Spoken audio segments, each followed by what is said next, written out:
Clint Eastwood. Dirty Harry.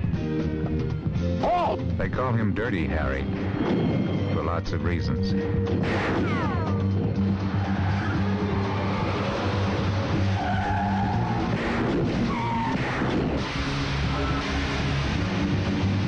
And he kept inventing new ones.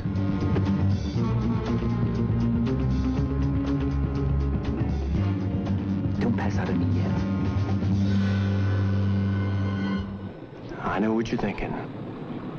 Did he fire 6 shots or only 5? You've got to ask yourself one question. Do I feel lucky? Well, do you, punk? Clint Eastwood.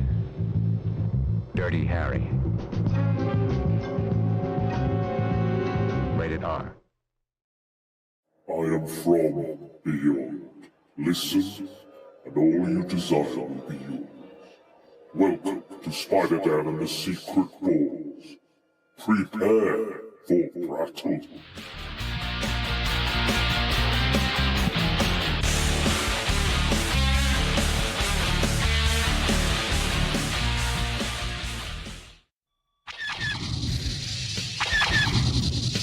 Choose a side in the Clone Wars.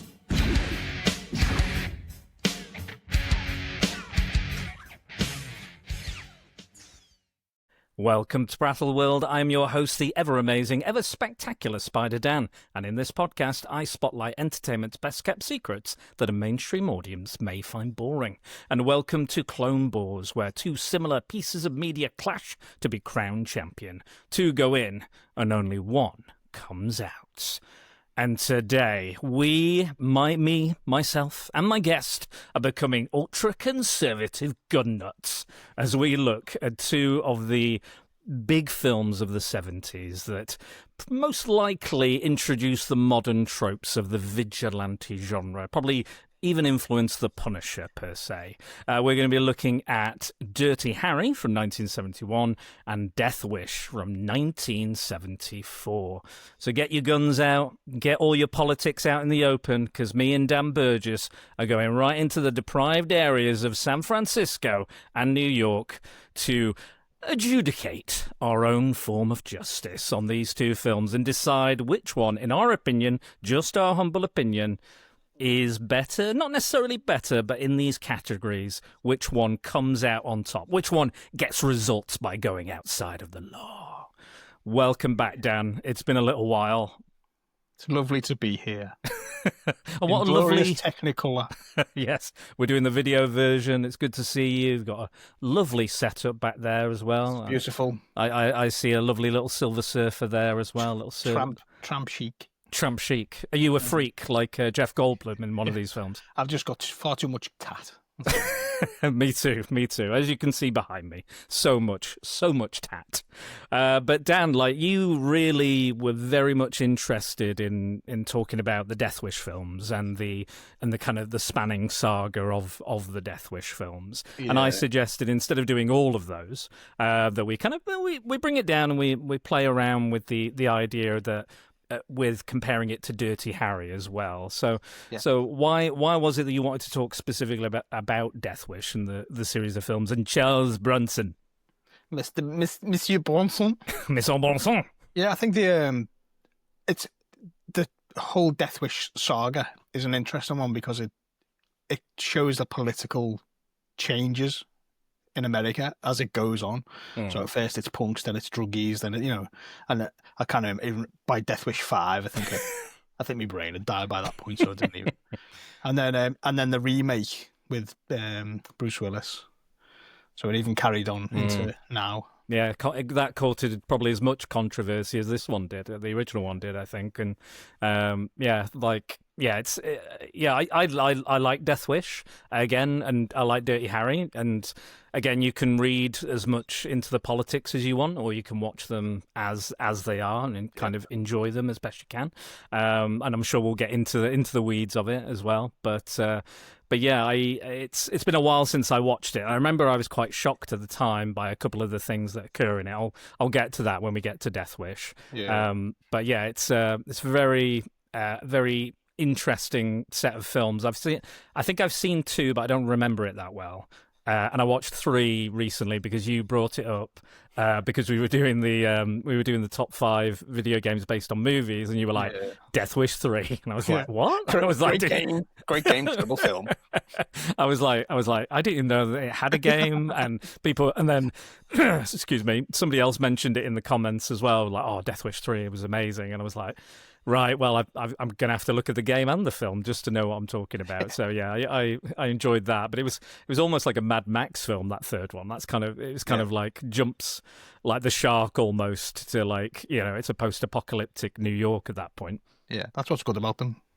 They're just mad, absolute crazy films. Oh, they are insane, and again, I think Bronson gets more insane as you go along as well. Just as he gets older. He's just going more and more like, you know, that kind of like hardcore Republican. Put the gun to their temples, kill him, even though he starts off like the opposite. Yeah, that's what I found interesting about that film as well. And again, we'll get into it. But I wanted to put it against Dirty Harry because I feel like they are quite similar in a lot of ways. Some people might not agree, but there have been, you know, articles and videos and things that reference these two films. Two films that Roger Ebert again did not like, but does he ever like any films? Yeah, you do surprise me. Yeah, like the ones he does like, and then the ones he doesn't. Always surprise me. He's got very unique tastes in films. But yeah, I can understand why he doesn't like these films, but yeah, it is what it is. And again, we'll get into it. But before we talk about Dirty Harry, I just wanted to talk about the reasons for comparison. So, released only 3 years apart, both films faced difficulties with censorship, restriction, age ratings, if not outright bans. Both films feature men with a keen interest in their revolvers and going outside the law to get results. Both films reflected the times they were made, with violent crime rates increasing and a lack of faith in the justice system and bigoted, brutal police officers and corrupt politicians. Both films were labelled as immoral by several reviewers and sparked much controversy due to their perceived political messages. Both films make vague references to westerns and the western film genre. Both films arguably gave birth to and solidified modern vigilante movie tropes. Both films and characters proved so popular they both received 4 sequels. Clint Eastwood was offered the role of Paul Kersey. Steve McQueen, Burt Lancaster, Lee Marvin, Frank Sinatra and George C. Scott were either considered for, in discussion, or offered both roles. So yeah, a fair bit there for comparison. Is there anything you noticed or anything that comes to mind when comparing these two films? Well, I find it quite interesting that was the discussion at the time, like the similar when... Really speaking, the reverse. Because Paul Kersey is like a liberal. He's called a liberal by all the cops. So it's like almost like if they were both set in San Francisco, Kersey would be up against Dirty Harry. You know what I mean? Yeah. Well, and that's what we're doing today. We're pitting them against each other. Literally would be. But you are right. There is, I'd say, Death Wish is more of a character study. Like we see where he is at the beginning and then we see where he is at the end, and there's been a huge arc for him throughout the film. I think with Dirty Harry, he's like Judge Dredd or the Punisher. You're never going to see him he's never going to go, you know what, shooting criminals is bad. They're never going to change their mind. They're always going to be who they're going to be, and you have to kind of tell us a different type of story. So yeah, definitely, Death Wish is more the character piece, and I think like Dirty Harry is almost like more of a sign of the times almost, or the area or San Francisco itself and what that was going through, and Dirty Harry is maybe just telling us that story from a certain perspective. It could be argued, but as you mentioned, Dredd, I mean, that kind of was based on Eastwood, of course, and like the Dirty Harry character almost, but taken to the extreme. Yes, the fascist extreme. Yeah. So, and as you can tell by his chin and stuff, he, if they'd made a film of it straight away, Eastwood would have probably been the man for it. Like. Oh my God, yeah. Just thinking about the chin now, I've never really put those two together, but thinking about that chin, yeah, and just you could definitely see some Eastwood influence. But yeah, definitely. But yeah, let's talk about, speaking of Dirty Harry, let's get into Dirty Harry itself. So directed by Don Siegel. Why don't you give us the rundown of the plot for this one, in case, again, it's a 50-year-old film, plus 50 years old now. Tell the youngsters what it's all about. Well, it's in colour. Yes, not that old. Not that old. Shot on film. It's so basically it's set in San Francisco. There's the Scorpio killer, which is essentially the Zodiac killer. If you don't know who the Zodiac killer was, have a look. Yeah, there's a film. There's a film, yeah, somewhere around. So basically, it starts off with he's basically on the rooftops of San Francisco, shoots a woman just having a swim in a rooftop pool with a sniper rifle. So it's basically police are after this guy. He leaves a note for the cop, who is Dirty Harry's on the rooftops looking for him. He finds the note. The note is very much the serial killer trope of, hello, boss, that kind of note. That kind of stuff. Then, so it's basically the hunt for this killer, and he's going killing people. Dirty Harry is the cop who wants to just basically put him down, while all the bureaucrats, the mayor and all the DAs and all that are all like, no, you can't do that. You've got to keep this going and blah, blah, blah. Whereas Harry just wants to shoot him in the face. So he's out for justice. The other guy's kind of stopping him from doing so. It goes on from there. And he basically escalates the killings until eventually he ends up in a school bus. And then, so leading to the finale. Yeah, that's almost the entire plot. It's cat and mouse, isn't it, basically? Yeah, it's kind of... I think there's a lot of, like, Bullet in here as well, like Steve McQueen's Bullet, because I think that was in San Francisco as well. I think that was set in San Francisco. And I think that's the reason they didn't have, like, any car chases in this one. Yeah, I think they basically... They wanted to take it... It's all set on rooftops. It's like... So it shows you the sprawl and... San Francisco without the big leap streets, do you know what I mean? So there's none of these cars. I mean, they're not bottoming out big, massive cars all the time, jumping over these like slopey roads. So a lot of it is in the alleyways and the rooftops. So it's like it does give you a different viewpoint of. And there's quite a lot of nice angles and stuff that it's shot at. So it's. I was going to say there's some great like cinematography, like the way the shots and they move and the way they're angled. I don't think there's any dialogue for the first, 8 to 10 minutes. Yeah. It's just basically the proper jazz. And he's on the rooftop looking kind of after the shooting, and then it's just Dirty Harry on the roof looking for the bullet casing kind of thing. Where they shot him from and that. Yeah, they're trying to work out the trajectory, and then he finds the note, and that again leads to meeting the mayor, who's played excellently by John Vernon. I love John Vernon and his voice. He's amazing. He did a lot of Marvel animated stuff, actually, back in the day. He did, like, the 60s Iron Man and Submariner. I think he played those, again, because of the voice. And then he was General Thunderbolt Ross, and I think he might have been a character in Spider-Man. He might have been maybe it was Doctor Strange, actually. He may have been Doctor Strange. I can't remember, but he's just known for that voice. Yeah, and sometimes and he's recognisable as a face as well. Yeah. It was in Animal House, Killer Clowns from Outer Space. You'll have seen him, but I think he's great in this, and that whole again they spoof it in Naked Gun, don't they? The whole like that's my policy, which is amazing, and again it's really funny in a Naked Gun, but it kind of that tells you pretty much all you need to know about Dirty Harry as well. Like, you got into a lot of trouble, a few years ago, and he's like, well, this guy was intending to rape this woman, and he's like, how did you ascertain intent?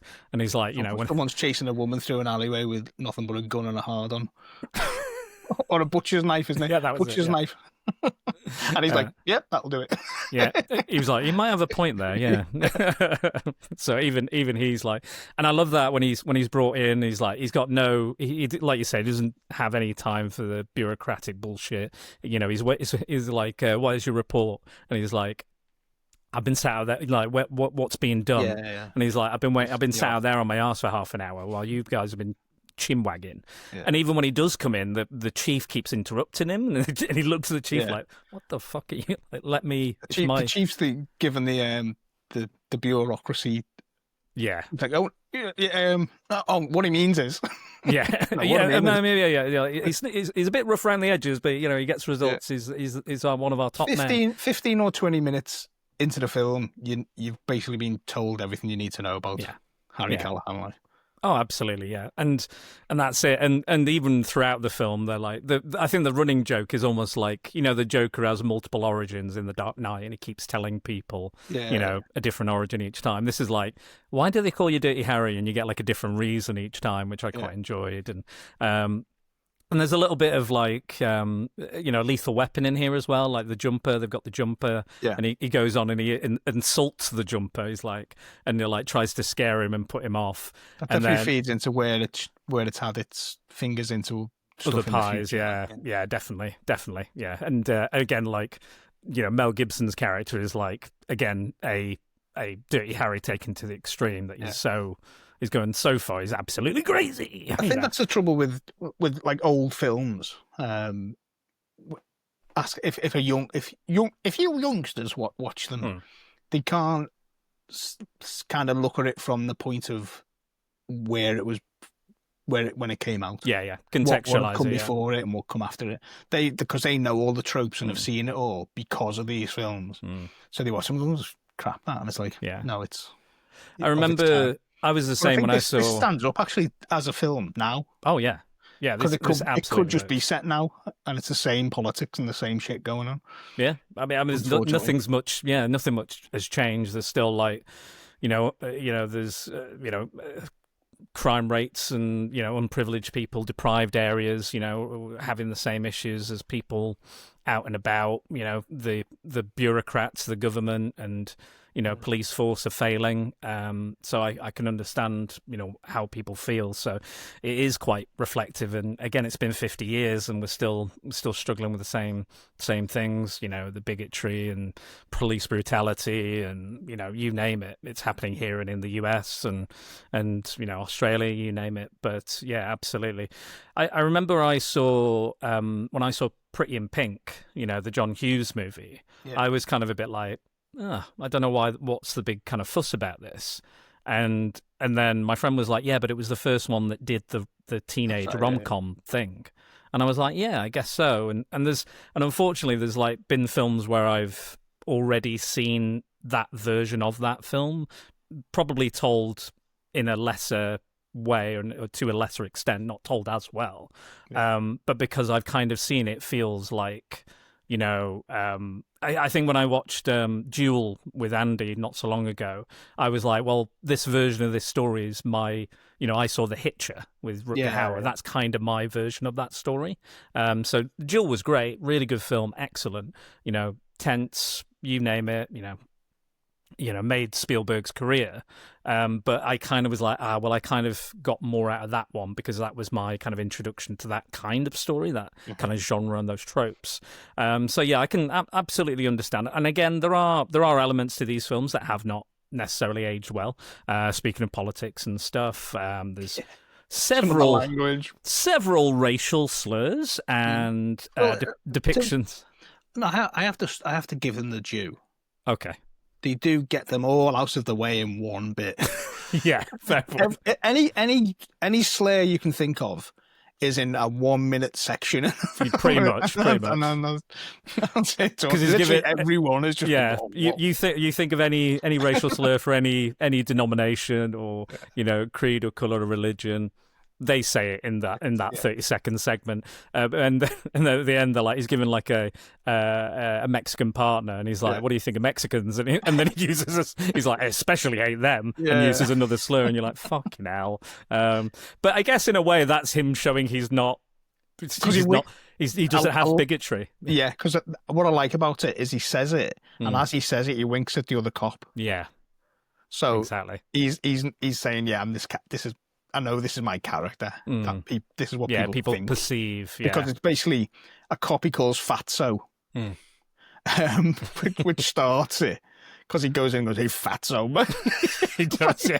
He does. And then this cop starts saying, "Oh, he hates these, he hates them, he hates them." And then he says, and so as he basically says what he says, he winks at the other guy. So it's like, I'm not. It's that kind bad, of really. it's kind of like a joke. He's kind of like, he's like, like I've got in trouble. Winding up the new kid. Yeah, I've had this discussion before. I was trying to work out how old that new kid is supposed to be because he looks about 60. He does.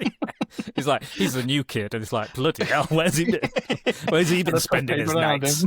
Yeah, but yeah, like I mean, I've got in trouble myself, like playing those kind of like, I'm gonna play a racist, or I'm gonna play a sexy creep. I've done that, and people don't, because I come from an acting background and I play characters. I used to play characters.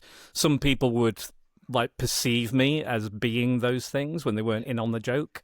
So I've kind of stopped doing that for the most part, because people like in public are like, no, I bet I've you never haven't. been an actor. I just No, you just want to be cancelled. This is the podcast that it gets done on. We're getting you cancelled on this one. We're all gonna get cancelled on this one. We're all pro fascism and shooting underprivileged people. But yeah, so like there is that, and we'll get to Death Wish and the kind of imagery that's in that as well. But I remember like that famous scene, where he's, do you feel lucky, punk? which I thought was kind of a little like, there was a bit of like racism coded into that almost, because yeah, I was while I was watching this, I kind of like watched it with that eye to see if it is, and it's very much the 70s kind of portrayal of a black guy with the language they use. Sure, yeah.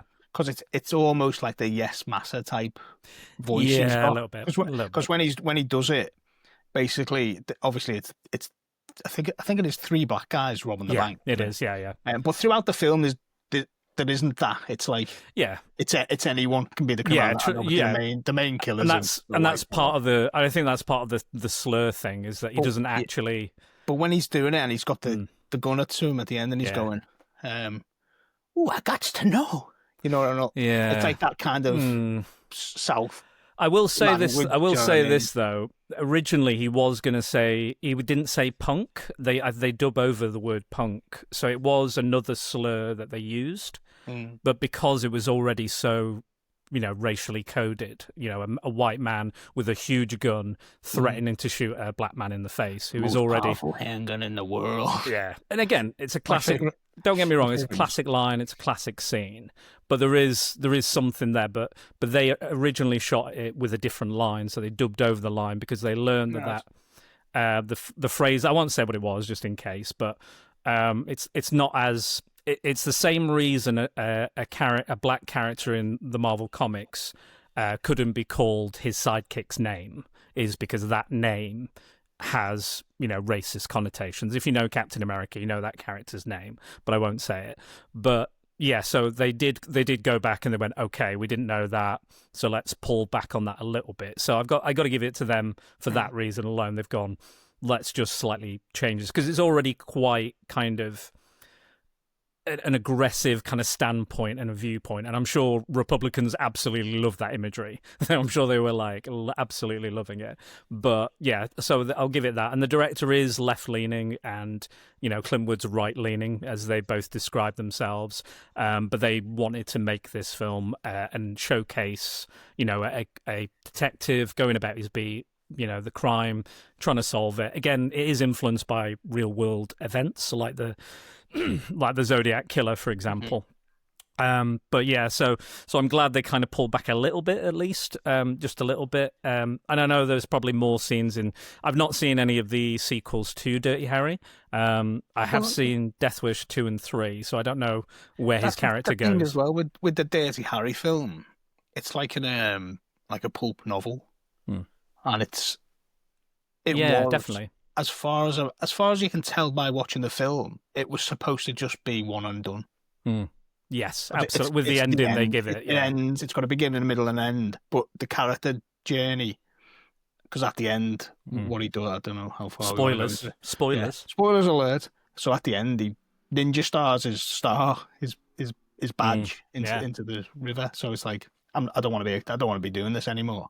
So it's like gone from staunch like I'm the cop to I don't want to do this anymore kind of thing. Well, yeah, he goes, like they say, don't go after Scorpio, like you said, takes the school bus of children, which is apparently something the Zodiac Killer promised to do or threatened to do at one point. So he goes and does that, and then Clint Eastwood, or Dirty Harry, is told not to go after him. The mayor's like, we're going to pay, we're going to get the jet ready, we're going to do everything he asks. And he's like, you are idiots. We've let him go once, and you're doing it again. Why are we doing this? And then there's that amazing. It becomes like absolutely like a superhero film at this point because he's driving, like he knows the direction he's heading, he knows where he's driving, knows where the airport is, and he just stands on this bridge that they're going to go under.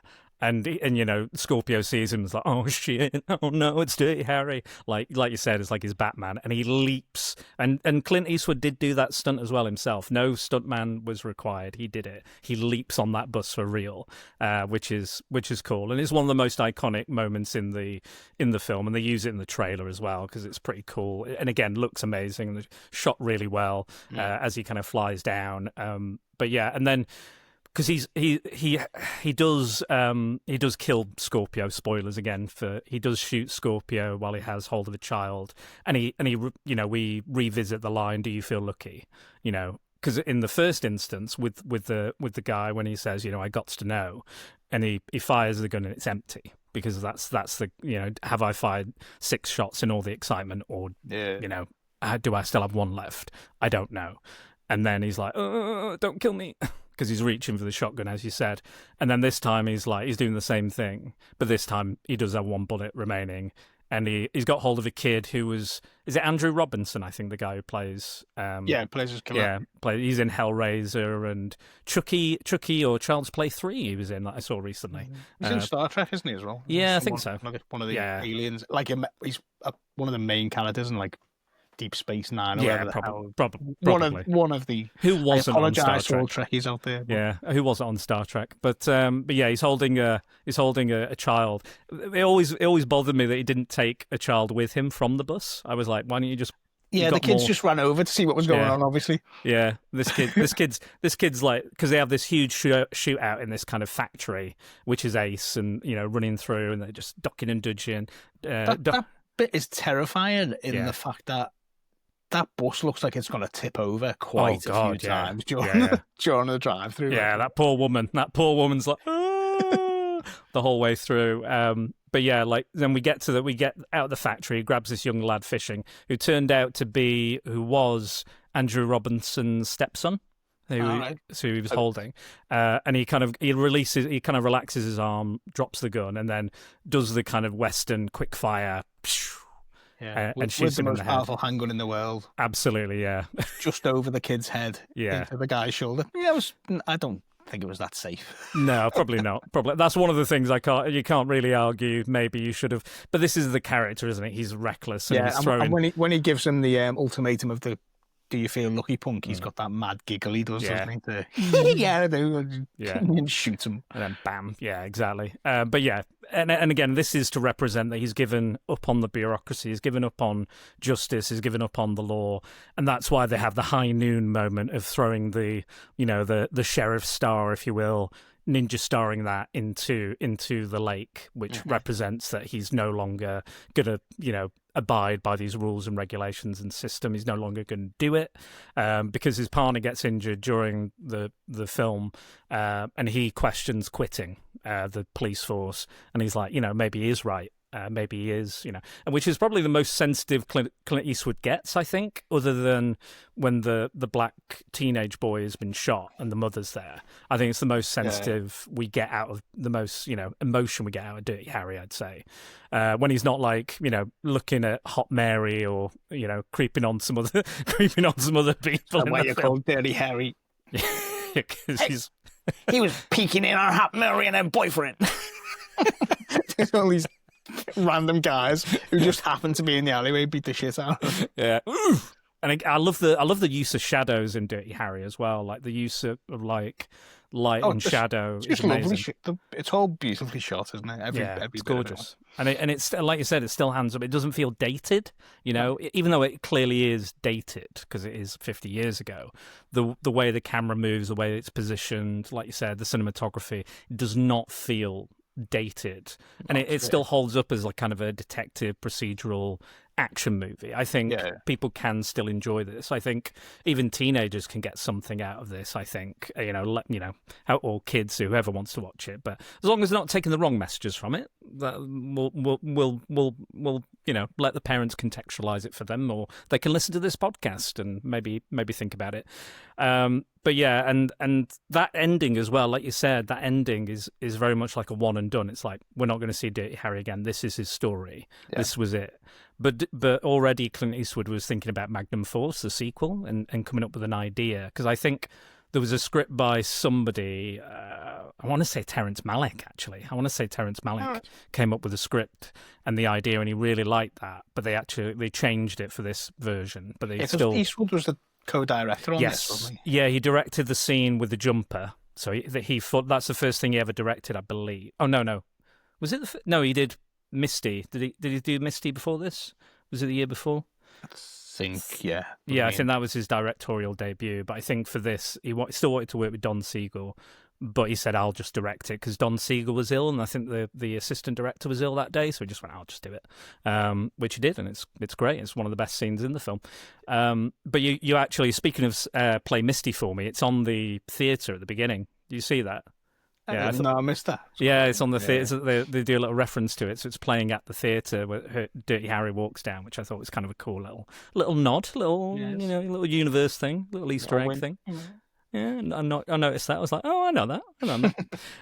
But yeah, like we said, Clint Eastwood was already thinking about sequel ideas and revisiting this character, and Don Siegel wanted to have this ending and fought for this ending, but Clint Eastwood didn't agree, and they only shot it. They only had one chance to shot it, because that's the only thing that Eastwood would agree to, just to shoot it once. So that's why I had to get that ninja star throw, as you mentioned, absolutely right, because he was like, I don't agree with this, with the character. Again, I haven't seen Magnum Force. I think I own it, but I haven't seen it, so I don't know how they managed to... No, it's been a while since I've watched any. Yeah, I don't know how he's just like... I imagine he's probably just at the police force, and they're like, what happened to Scorpio? I don't know. Maybe he died. I don't know if it's like that. Or what happened to your police badge? I don't know. Or lost it. Your Magnum's bigger, though. Yeah, it seems to... Hasn't he got an auto mag in the second one? Maybe. I mean, gas powered. An auto mag. Come on, that is the NRA's like bigger wet and more dream. shiny. He's like, I've got to make it even bigger now. Now I've taken down Scorpio. Yeah, the 44 Magnum's old hat now. Speaking of Scorpio, what did you think to this mad character? I mean, if you kind of like wonder if it had been played by anyone else, would he have been as good? But I think he is the typical 70s serial killer psycho, isn't he? Yes, absolutely. Just to look at, he just looks like, you can imagine him. You can almost give him your own backstory of he was like a little nerd in his mum's basement. His mum's probably he's definitely like an incel. Like if he would be like an incel, wouldn't he? His mum's definitely dead in their flat, isn't he? Yeah. He's killed her first before he's left. Yeah. I like. The few things he does that really annoy me. Go on. Like when he's waiting on there's the scene where he's on the roof to do his. I think it's like the second. I was going to say, which rooftop are we talking about? I think it's the second killing where he fails because he's looking for people. Yeah, but he's got a scope out and he's looking and he lines up the shot, and I think he follows the gay couple across the street. Yeah, because he said he's going to kill a priest or a black man. So it's a black gay couple walking across the street. He's like, yes, gonna get. So he lines it all up for ages, and then starts putting his gun together. And it's like, well, surely just use your gun to line the shot up. Yeah, because you're wasting time. Yeah. But then the police comes over, and the police helicopter comes in, and on the scene it looks out over the rooftops. And he can't. It's just rooftops, and the cop in the helicopter goes, "Oh, there he is." I think, where are you seeing him? But then he goes, "Hey, you on the roof! Stop what you're doing, you naughty boy!" And then he's like, "Okay," wagging the finger, run away. And then that's in like the daytime. And like obviously the call goes out that he's being spotted on the roof with and he's got a gun, big bag, and with his gun in. And then it's like the middle of the night, and he kind of like they're driving down the streets looking for him and find him still carrying this bag and stuff. It's like, or they think they found him, but it's obviously it's Hot Mary's boyfriend. yeah, true. They follow a guy with a big bag, which they think is the sniper rifle, and they follow it. And then Dirty Harry has to look into this window because he thinks he's the guy. He thinks he's Scorpio. Yeah, has to look into the window. Has to, wink, wink. Because he does it later as well, Dirty Harry. He does do it later, where he's like, which is why he loses Scorpio, and they have to chase him because he's already on the rooftop because he's perving on some threesome or something going on. Again, he's definitely a perv, isn't he? A little bit. So we have that, and I can't, but like I was with Dirty Harry when he's like, I can't believe they lost him in broad daylight, coming out of this building in a helicopter. How is that possible? But again, that's them saying, by the way, the police are ineffectual. They can't do their jobs right. You know, this is, again, them hammering home that point of the bureaucracy and the justice system being at odds with these poor people and their victims. And again, with Scorpio, they kind of dress him as some sort of like counterculture figure. Like he's got long hippie hair. He's got a peace belt symbol. Yeah. There's something about him where it's almost is saying like, all these liberals, you better watch out for them. They want to kill everybody. They don't want to just kill me and the Republicans. They want to kill everybody. So it's almost, I can see why you can view those politics in that way. Again, with Dirty Harry, the way he is and the way he acts and the way he, deals with these issues and in his work and stuff. And I like as well that he's not, even though he is presented as being this kind of macho superhero, he does get injured, he does get hurt, he does get beat up, he does bleed, And he's tight. Because when he gets shot with the... It's not quite clear. It's not quite clear he gets shot. No. But I was thinking, how's he got blood on his leg from that distance? Because when he shoots the guys in the bank robbery, one of them shoots the buckshot, obviously. So it's meant to be a buckshot wound, I think. Yeah. But it just looks like he's got a blood splatter on his trousers. But obviously it's him who's injured. And he's in the hospital and the fella's like, he's going, what are you doing with them scissors? He's going to cut your trousers off. He goes, get out, $29.99. He just starts undoing them to pull us. It'll hurt. Don't care. 30 quid. Yeah, it's still 30 quid. Yeah, that was kind of something I found quite enjoyable. Again, it's got even though it's like fairly serious, it's still got a sense of fun and humour to it. There's still like a kind of a wry smile with a lot of the stuff. Again, like the jokes he's making, and with the. And the other thing, again, sorry, the other thing, thinking about the whole racism undertones and all that stuff, is that kind of shows, because it's a black doctor who obviously knows him. Yeah. And they're friendly. And I think that kind of shows, he's not on this side, really. No, of course not. Of course not, no. And again, like him showing, like... Because again, Scorpio's the same. He's not going after a specific person or group. He's just going, I'm going to kill this person, I'm going to kill that person, I'm going to kill this person. And like the amount of black actors that are in the film as well, it's not like, if Clint Eastwood, believed in that or felt that way, there wouldn't be all of these actors. One of the actors, I believe, the one who he has the iconic scene with, I think he returns in a different role each time that he returns for the sequels, apparently. But again, he shows sensitivity to all groups. Like even the young gay lad he finds, cottaging. He's like, let him go, kind of thing. He's like, if you're vice, I'm going to kill myself. Again, not the best representation of gay people. Yeah, okay, do it at home. He's like, if you're vice, I'm going to kill myself. And he's like, right, we'll do it at home. Get lost. Yeah. And ahead of its time, he says, "I'm Alice, the kid. Yeah, I'm Alice. What do you want?" And he goes, "Hiya, Alice. Go home." Yeah. So it's not like you're not Alice, are you? Yeah. Like they could have been if it probably would be. Exactly. Now. Yeah, I mean, they could. They don't. I don't think they use any homophobic slurs, do they? Just racial slurs. No, I think.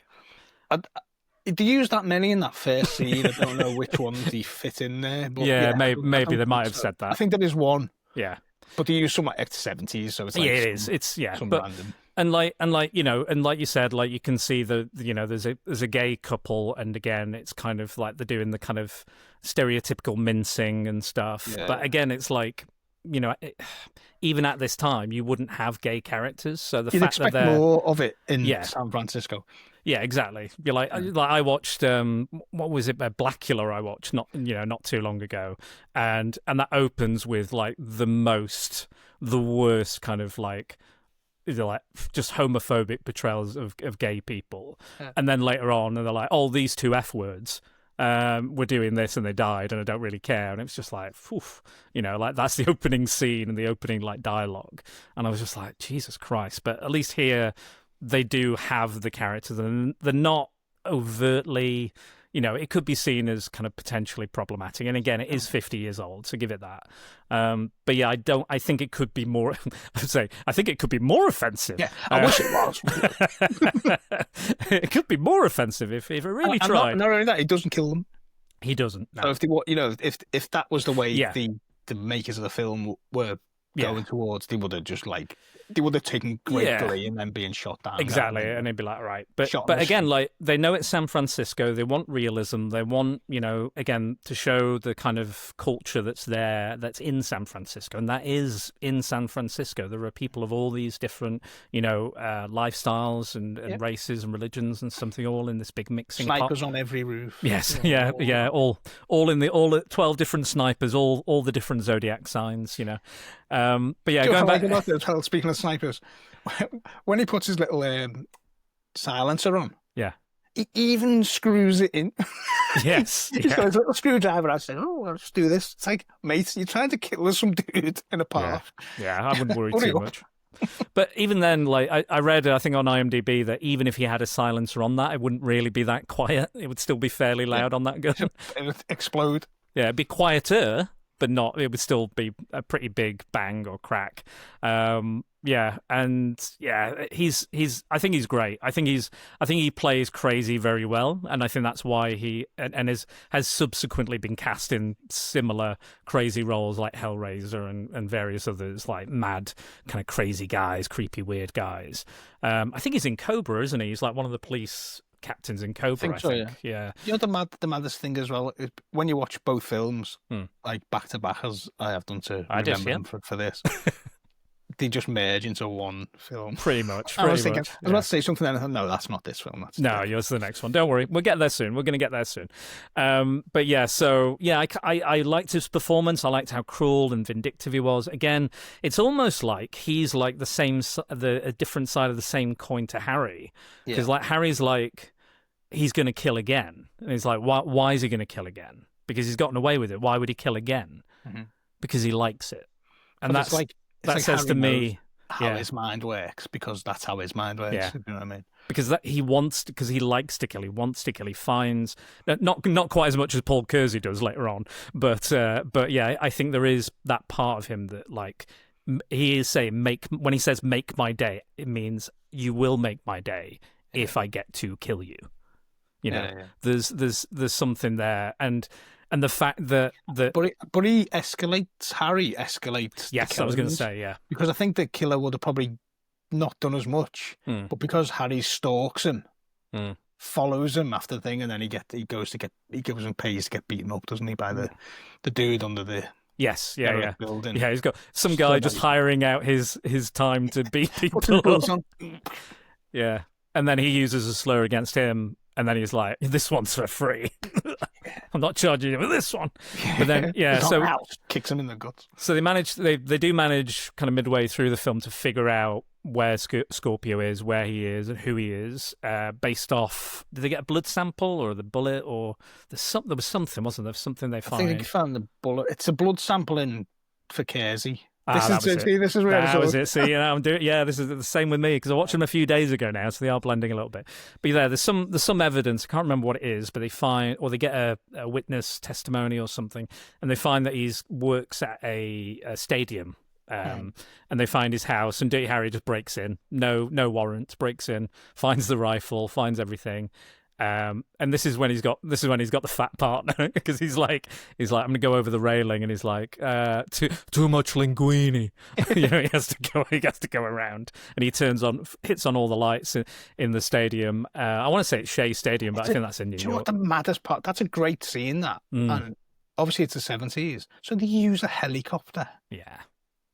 To get this, like, so it shoots off into the fog when he's actually standing on his neck. Yeah. But it's like, I realised it was a helicopter because all the clothes just start blowing everywhere. Yeah. Like, madness. Yeah.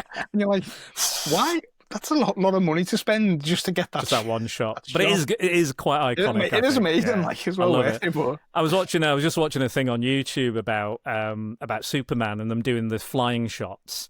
And in those shots, they're doing them practically, but there's a few bits that are CGI. And they're like, oh, he's wearing a bald cap because they CGI his hair. Yeah. And they were like, oh, normally you just get wind machine, but then you'd have the actor like when the hair looked great, but the face would be like, oh, I'm flying as Superman. So yeah, so it's the same thing, isn't it? Here, so we get that. Yeah, so they chase him down. He shoots at that. Yeah, no, they do get a. Yeah, he stabs him, doesn't he? He stabs him in the leg. So Harry becomes the bag man. But that's when his partner gets shot because he's the bag man. He takes the money. Yeah, but the partner is following him against orders as well because he said you just got to do it online. It's basically a Die Hard 3 type thing going on, isn't it? Where he's saying, keeps making him get to this and say this. Yeah. At this phone box. And then the old dude answers, don't answer that phone, and he answers it anyway. Hello. Fart. Hello. Yeah. And he's like, who's that? It wasn't, and then he puts the phone down. He goes, "Oh shit!" And then he brings back and lets him off. I'll let you off. Yeah, I'll let you off. But yeah, so he's basically taped and that flick knife to his leg. So he's got. And he stabs him. Yeah, I can't remember what evidence it is. But yeah, I'm and sure someone. That bit in that because he's that scream he does when he gets stabbed. God, yeah. I love it. I love it when Scorpio's got the ski mask on and he's beating him. He's like, "Don't you faint on me now? Don't you pass out on me now? You fucking pig, cunt, whatever he's calling him." And he's like, "Don't you do it? Yeah. And by the way, I'm gonna kill her." Like you're wearing a Joker t-shirt, so I think it makes kind of sense that these characters are almost like. The like that's why you said that he keeps going with the killing and Dirty Harry's insistence on getting him and harming him and killing him exacerbates the problem, and he keeps up in the ante. It's kind of like the Joker. He likes the chase, he likes the drama and Dirty Harry to be around. That's why he doesn't kill Dirty Harry, because he's enjoying it. He could kill him. He could easily kill him, but he's like, no, I like the game. Yeah, because when he beats the crap out of him, like I think that shows like as well. It's not like this in the 80s. If that was an 80s film, he'd have just took that kick and then like got up and battered them, Yeah, if it was a John Wayne film, you'd be like, pff, and then he'd look back, wouldn't it? But in this, he's just battered and he's like, oh, I can't be bothered getting up. Yeah. I can't even shoot him. I'm too. Yeah, because he is almost passing out. And again, I like that. It's the Indiana Jones thing where they actually do get fucked up. They do get injured. They're not these superheroes. They're just cops.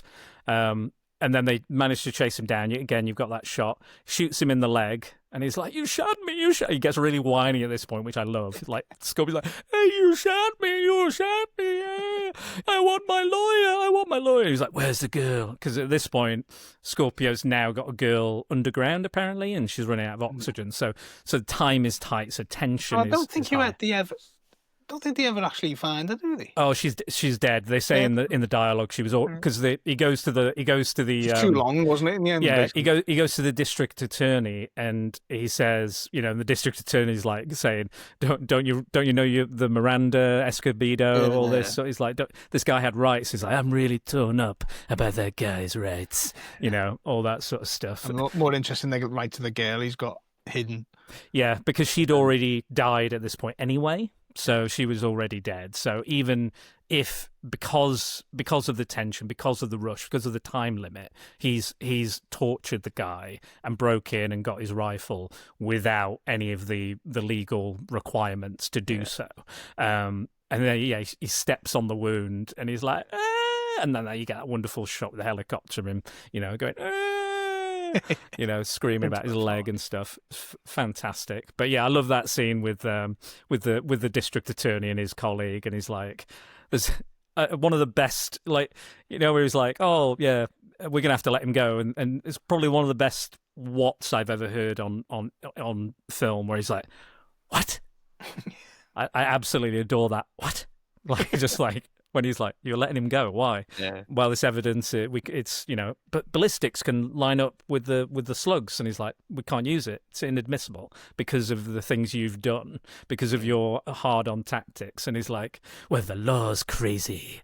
I fucking love that scene. It's brilliant. And again, it just tells us everything we need to know about that character and the systems he's working in, what he's having to fight against. Yeah, it is a very procedural film, isn't it? It is, yeah, absolutely. It is a lot of courtroom, back room of the courts type scenes. Yeah, and it's the same in Death Wish as well. That we have those scenes with the police officers and the bureaucrats and the mayor, the district attorney, those kind of characters. We have that same, those same kind of similar questions are asked, if not, or not dictated to us, maybe in Death Wish. But there is a question being asked here. It's entertaining, it's fun, it's action packed. We've got a really interesting character, an interesting villain, but it still has time to at least ask those questions or reference the real problems or the real issues with society at that time, in that kind of time capsule of that time, which again is quite similar to now as well, as you've mentioned. Is there anything else you want to talk about before we get on to good old Death Wish? For Dirty Harry, no, yeah. I just like the some of the lines in it. Oh god, they're just like the Hot Mary scene is just the highlight of the entire thing. But there's a lot of the stuff all the way through it is just show you the work a day bullshittery of being the cop. There's no mega action scenes as I say, if it was an 80s film, there'd just be shootouts and car chases and everything. Yeah. This is just a lot of time spent just watching him walk on a roof, looking for something, and I like that quite. And the music is very much like this hardcore jazz type thing going on. Definitely for both, I'd say, yeah. But in the music I'd say they should swap the music from Death Wish's music is more like piano, more plinky plonky. And that fits with Dirty Harry most of the time. A lot of the time it's like dun dun dun, and he's just walking. Yeah, I wouldn't have used that. Some of the times I wouldn't have used that part of the score for that certain scene. But I get what you mean. It's very much like the Western. Yeah, absolutely. Yeah, of music that know what I mean. And that's what they're doing. They're basically like most films nowadays, like Logan, for example. That's a Western. That's like Unforgiven, but in the superhero genre. And I think that's what they're kind of doing here. They're doing the Western, but they've modernized it. Which is why they're referencing High Noon, and it's he's got a big gun, and he's the lawman. Back in the day, the sheriffs didn't really have much bureaucracy to deal with. It was just like they are the pioneer of justice in that town, the arbiter of their own justice, judge, jury, and executioner. I think that's what they try to translate here in Dirty Harry as well. Yeah, and I think it's good that it's just like as I mentioned, it is just a one. You can watch it as a one shot. If you want to then carry on and watch the others, you can, and if not, just that it's done. It's one story done. Yeah, I was watching. If it was now, that'd definitely be a sequel bait. Yeah, there'd be a after credits scene and all that stuff. Definitely. Well, they definitely sequel bait the next film. The complete opposite of Dirty Harry in a way. But yeah, I watched Halloween 2018 last night and followed up with Halloween Kills, which was a double bill. I tried to experience the whole night. Someone's got to do it. Someone's got to do it. Yeah. I should probably do that with Halloween 1 and 2. Maybe did I do that once? I can't remember. But maybe that make Halloween 2 a little bit better, even though I quite like Halloween 2 anyway. But yeah. I just thought Halloween 2018 could end, and that's it. You can. I know, have you done that for your for your podcast? Yeah, so I've got a podcast coming up. Ends. Did you mention the? I read somewhere the other day. I think that Ends was going to end where differently setting up Halloween 3, Season of the Witch. Oh, really? Okay. So it was basically a Michael Myers mask shop. Oh, yeah, I did read that. I did read that. Yeah, Silver Shamrock basically running it. Because they have the Silver Shamrock masks in those films as well, don't they? Yeah. So they reference that. That would have been quite cool. I mean, they have recently, they are kind of teasing another one or a Halloween something. I think Blumhouse, potentially. I think people are saying that they're going to, announce something maybe on Halloween, in fact. Perhaps. I enjoyed that, the first one. Yeah, I think the first one's... Yeah, they fell off a little bit. Yeah, Kills is... not to spoil the podcast, but Kills is not great. It's not great. Though I do admire some of the things they tried to do in Ends. I do kind of admire that they kind of went whole hog into an idea that they played with a few times but never really committed to, but they've teased a couple of times, and the cock tease of the Halloween franchise. But yes, but no, I think Dirty Harry, very, very good, still stands up as a decent kind of police procedural action film. Again, read into the politics as much as you want, or as little as you want. Enjoy that discussion, enjoy that debate. But yeah, let's talk about enjoy the slurs. Enjoy the slurs. Enjoy the problematic. It was the 70s. And enjoy all the problematic stuff, or maybe not enjoy it, but at least No, enjoy it. Really, no, enjoy it. No, we are going to get cancelled now. We're definitely getting cancelled. But yes, just know what you're going in for. There's just be aware what you're going in for. Different times, yeah. Of course. When you watch it, I don't think there's going to be any trigger warnings. I watched it. It's on Sky Movies at the moment. Oh, there you go. And I don't remember there being any this was of its time kind of thing. So just watch it. But I think if you're gonna watch a 50-year-old film, you need. I don't know. Some people are a bit. Just want something to kick off about, so they watch stuff to go. I'm offended. You will if you find that stuff offensive, you will. Yeah, you will be offended. Yeah, great. And it is many times. Yeah. Well, I watched. What did I watch not so long ago? Which is very, very recent. Which was Marching Powder with Danny Dyer that came out this year, beginning of this year. Massively offensive in a lot of ways. Massively offensive. Some of the language they use and stuff. And it is from the director like Football Factory. So they made films 20 years ago. Yeah. There's a lot of offensive dialogue and ideas. However, I still really enjoyed that film. And again, if you can put those to one side, I great, you can enjoy it. If not, I absolutely understand why you wouldn't want to watch it. With it being, a film that's out today, but also I think you've got to appreciate the quality of stuff. I think Rhea said it on one of our podcasts. Appreciate the quality of stuff, even though it may have problematic elements, I think. I think that's the best way to separate the art from the artist and all that stuff. Isn't it? Well, speaking of separating the art, apart from Morrissey. Speaking of separating the art from the artist, let's talk about Michael Winner's Death Wish. Oh, Michael Winner. Yeah. So I'll be upfront with this. This is my own warning. So Michael Winner was known for being a bit of a Harvey Weinstein type. But luckily he died. He's dead. Yes, so we can all be happy with that. But yeah, he was known for being a bit lechy. Even on this film, one of the female actors said he was kind of eyeing them up. I'm not a fan of that. We do not condone that. So if you're going in watching this film, you don't want to watch because of him and because it's his work, again, fair enough. But if you can separate the art from the artist, then go in and watch Death Wish with our friend Charles Bronson. So tell us the plot of Death Wish then, Dan. It's a man who has a death wish. Kill me already. Yeah, so his wife and daughter are bizarrely just beaten up, but then the wife dies. Yeah, from the injury, daughter goes mad, basically, and ends up in an institution. And I can't. I might be getting mixed. I can never remember, even though I've just watched it twice. I'll correct you. Twice. If she dies later in the film, or whether she just goes further nuts. So I have seen Death Wish 2, but I don't really remember it. But I think, spoilers for that film, that she She's fine in that film, but then dies. And so that might be where I'm. Yeah, I think that might be my confusion. But no, she does survive, but she's basically. Death Wish 2 is the one where he makes friends with all the old dudes. Yeah, I think so. Yeah, and 3 even more. Yeah. That's where I'm probably.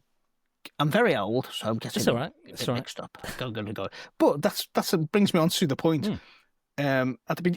Basically, his wife and daughter are beaten up by these street punks, these freaks. So he essentially becomes a vigilante to get justice, but not from them, because he never finds out who they are. I was going to say he basically goes and kicks ass on anyone he's fed up with this bullshit of people just doing whatever they want in New York.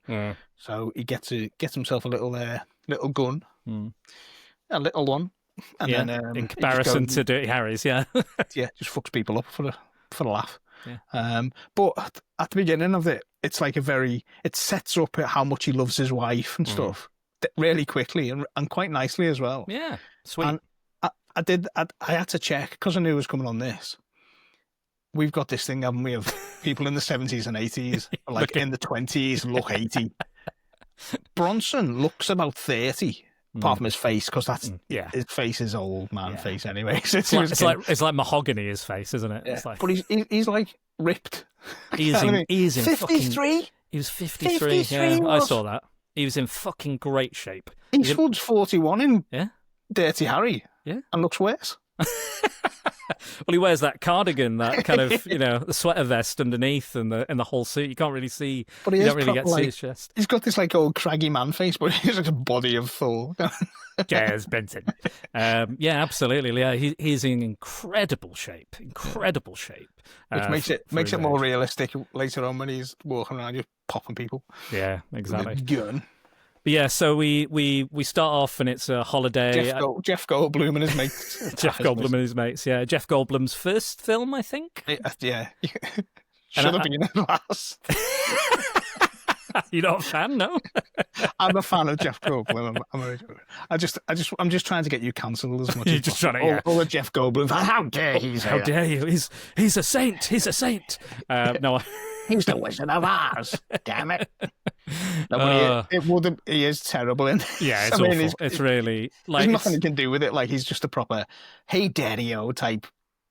Like it's weird. Like the 70s films depict New York, and I always remember as a kid, like New York was just looked like the worst place on earth. Like how America just looked horrible because anything in New York is just like steam coming out the gutters and just punks, and it's always these like steampunk noir punks, proper punks, like the Mohicans and stuff. Yeah. But these guys, like, he wears a crown. It's like a leather crown and stuff. It's just like, it's really weird, like the way they dress. It looks a bit like it's like an Archie character. Is it like who wears a crown? Maybe it was based on something like that. Yeah, it was like the rat. It's like he's like a mutant rat.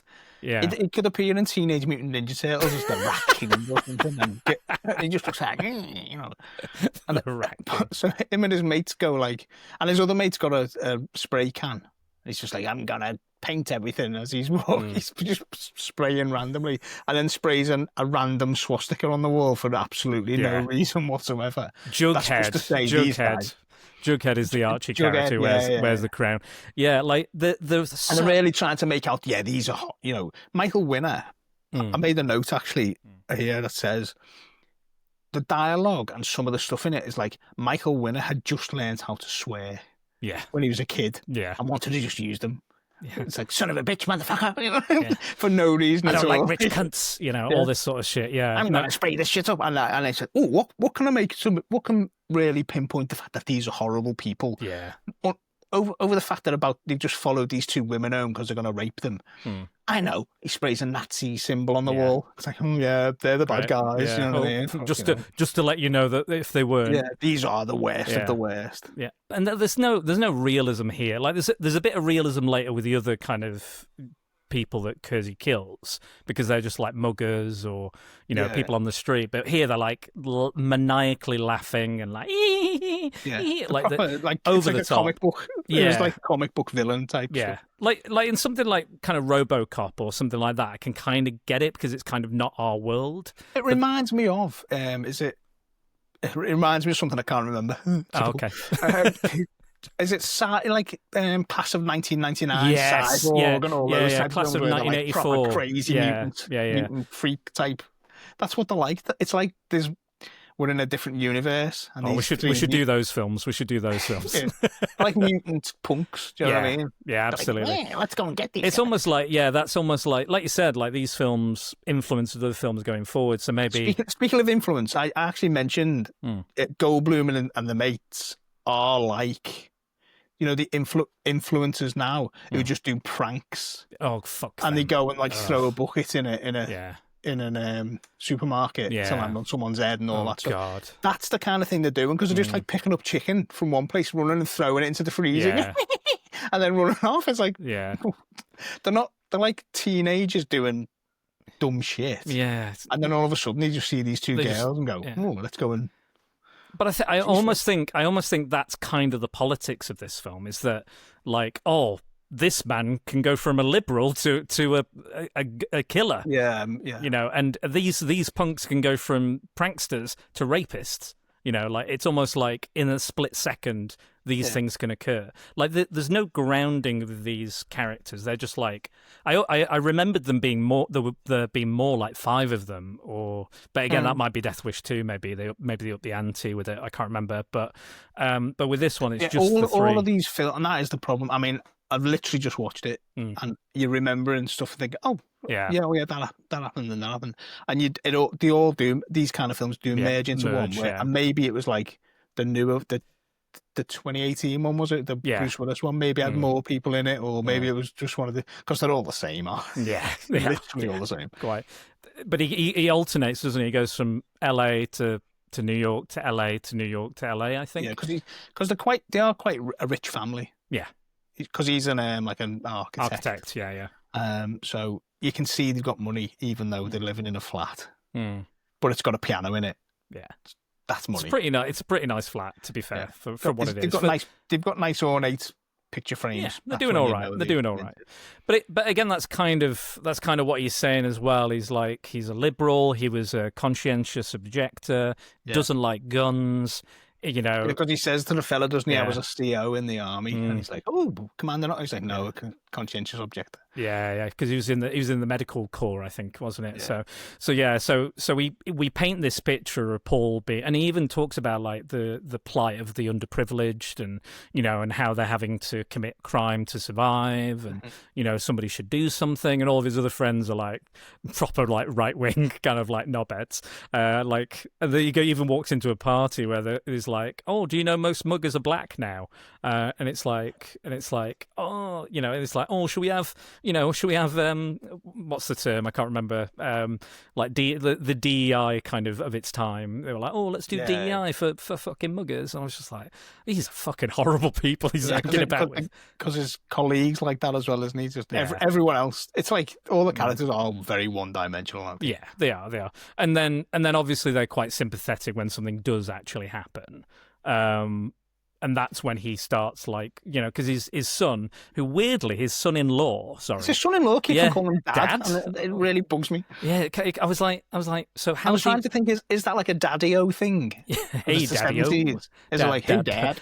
It's like Back to the Dad. Doesn't Marty McFly do that in Back to the Future? Dad, daddy-o. But yeah, like because we know who his wife is because they have the holiday in Maui. I think they go to, and they're like they're kissing and cuddling on the beach, which Michael Winner did put in, and apparently wasn't in the original script. But I'm glad they had at least a scene with the wife. Yeah, because that does actually set them up as like a loving couple. Yeah, and they're otherwise happy. It would have just been like because when he gets told his wife's dead, he gets told is what's happened. Yeah, and then he goes into the hospital, and I'm pretty much. It's like he goes in. And there's a surgeon in there. Is this? I'm trying to. See, again, I've got the two films mixed up here. No, I think you're right, though. Because the surgeon's got he sounds like the guy who does Batfink. Yes, mister, you come in here and we have such a wife, but she's dead, kind of thing, you know. Yeah. Your daughter's fine, your daughter's come back. And he goes, well, what about my wife? Because he comes out and says, your wife's okay. And he's like a bit like, oh. And then he goes, but he realises he's by the talking way. to his son. Yeah. And then he basically says, what about my wife? And she goes, oh, she's dead. Yeah. And he's like, oh, casual. Fine. It reminds me of that scene really weird. It's that scene in Arrested Development where they're like, he's gonna be all right. Yeah. And then they go, oh, thank God. And it's like, because he's lost his left arm. And they're like, well, I'll kill you. One of my favourite gags, returning gags, is that doctor is just really inappropriate. Somebody killed him. That's the fact in this. He's just like, yeah, she's dead. Yeah. Oh, by the way, she's dead. Yeah. And he's like, you know, and he's stunned because it's not, again, there is I will say the attack is horrible. It's very grim, grimy, gritty. It's very sleazily done. But I think that's to provide context for Kersey's character, even though he doesn't see it or, you know, experience it. You know, he's it almost justifies why he's doing what he's doing. But it is very intense. I got, you know, I haven't seen it for a long time, but I remember it being particularly uncomfortable. It's intense. If you've seen other films of the 70s that involve rape stuff, it's not as bad as some of them. No. Because it's more... It's not I spit on your grave or something. It's like the kids who don't know what they're doing. Yeah. It's their idea of a rape, if you know what I mean. So it's like, what we find sexy. Yeah, we're fortunate to do. I'm spray painting their bum red. Humiliate. It's all humiliation, so it's even worse. Yeah, he spray paints her, and the mum's watching it. Yeah, and she's trying to do something. That's when she goes for the phone, and and basically he just kicks her, and they go, "Oh, quick, let's go," because he thinks, "Oh shit, we've killed her." They do get a billy club. I think it's Jeff Goldblum gets a billy club and hits her quite a few times. Yeah. But I get he's beating the crap out of the mum first. Yeah. Well, then for the other guy with the spray can who kicks her at the end, and like that's as if they finished it off, and they panic and get off. Yeah. So like, it's not like terrible, but it's got that. It's over a long period. If you know what I mean. It's probably 5-10 minute sequence. I think it is horrible. Yeah, it goes on for quite a while.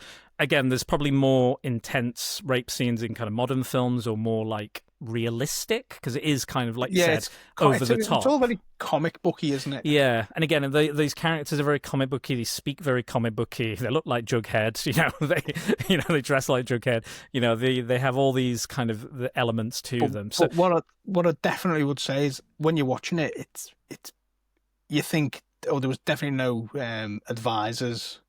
Oh yeah, yeah. But the violence is like visceral. Even when he's ripping a shirt off, you're like, oh, because you can imagine if you've ever caught your shirt on something and the material pulls, you fucking rip that it. So they are throwing these girls around not. And these are the actors. I don't think they're stunt people necessarily. No, it looks and they're really, and they're giving it like it's a very, again, it's very over the top, visceral. I think is it's very visceral is the word I'd use, but it is very over the top, but it is very intense as well. And again, I can understand why people would feel uncomfortable with this scene, especially women. So I completely especially understand. Fans of Jeff Goldblum. That as well, yeah. You don't want to see him. You don't ever want to see Jeff Goldblum do this, but he had to start his career somewhere, and this is. I'm pretty sure Bill from Bill and Ted is in the third one. Am I right? I think he's one of the punks. I think in the he third is. One, so. He's again a punk. He looks a bit like his Lost Boys. Yeah, true. Yeah, not long before Bill and Ted or Lost Boys, I guess. But you got to start somewhere. In the 80s, it was in a Death Wish movie, apparently. So there you go. But that happens. The daughter's still alive. Again, we see all this stuff, and then we see Kersey trying to he tries to get on with his life, doesn't he? He tries to, put a stiff upper lip kind of thing on it. He tries to carry on. He tries to work, and he goes to work with these guys in, was it Arizona he goes to, I think, or Tucson, Arizona, I think. And he meets this guy who's basically a cowboy, and he's like, he's a gun nut, and he describes himself. He's like, you probably call me a gun nut. You probably hate me. You probably hate guns. You lefty liberal. You lefty liberal son of a bitch. And then because he gives him the gun, doesn't he, to take him to the range? Yeah, he goes, and he just goes, get headshots everyone. He's like, damn. Yeah. And he's like, that's when he says he was an OC in the army. Yeah, and his dad grew up with guns, and he was kind of, he liked guns, but didn't his dad the get mother, killed? Dad died. Yeah, dad dies. But then the mum was the other side of the coin. He describes as, so politically is what he means. So so she banned him from doing anything with guns in the future, but he's still pretty good with a gun. And they have this friendship, and I did like a lot of people are like I saw reviews like going, why does he go to Tucson, Arizona for some reason? I think it's I think it's a good thing to happen because it kind of just you kind of see what the rest of the world is like outside of New York to kind of juxtapose how bad it is in New York. But also you see their kind of attitudes towards like guns and crime and they want to kind of keep, obviously because he's an architect, they're talking about like putting these buildings up and how much money they can make and how much, space they can use. And he's like, we're going to have to bulldoze all these hills. He's like, we're not bulldozing the hills. This is part of the identity of Arizona. Yeah. And then he's like, yeah, you're right, actually. And they find a way to do it. It's not going to make as much money, but it's going to suit their needs. And Paul finds a way to do it. Again, it doesn't feel like it has a lot to do with the plot and the vigilante thing, but it actually kind of does. It's setting up his how he's like the liberal. Yeah, so he cares about people and exactly, and how he's declining. His mental health is declining, and he's getting to a point where he feels he has to, do something about it. This is his only way of making him feel better or dealing. Because even when he's living in his apartment in New York, it's like they haven't even tried to clean the paint off the walls, kind of thing. It's just like scrubbed it, and then eventually he does tidy up, doesn't he? Because the son-in-law says, "Why don't you?" Like, I don't know what to like the colour. Yeah, he's like, "Why don't you move?" He's like, "No, this is my home. This is where I live, but this is the scene of this horrible event." And he's like, "No," and then he gets home, and then not only. Because back in the day, kids, you had to develop film. You couldn't just get it off your phone immediately or off your, what have you. You had to go to a place, give them the film, have them develop it, come back and get it, pay them, go home, look at the photographs. So he gets the photographs from the holiday, but also the guy has slipped. He's like, are you checking this bag? Let me slip this little gift in there because he knows he can't go on the airplane with a gun, and he gives him a nice little gun for him to take home. And it's those two things that kind of set him on this course. It's the tragedy and the loss of his wife, but also the power now that he has to defend quote marks himself against this rise of crime. And I will say there is some reflective real life stuff here. Like the crime rate in New York was increasing rapidly, massively, percentage-wise. It had gone up. Rapes and violent crimes had gone up massively. There was massive cutbacks, so much so the police were putting out this kind of pamphlet called Welcome to Fear City, which was like, don't do this, don't do this, don't do this, don't do this, because they were trying to kind of argue to get their funding back with the mayor. And the mayor was like, they can't do this, this is horrible. But the courts decided this was part of their free speech, and they allowed it. But there was some real tensions, there's real things happening.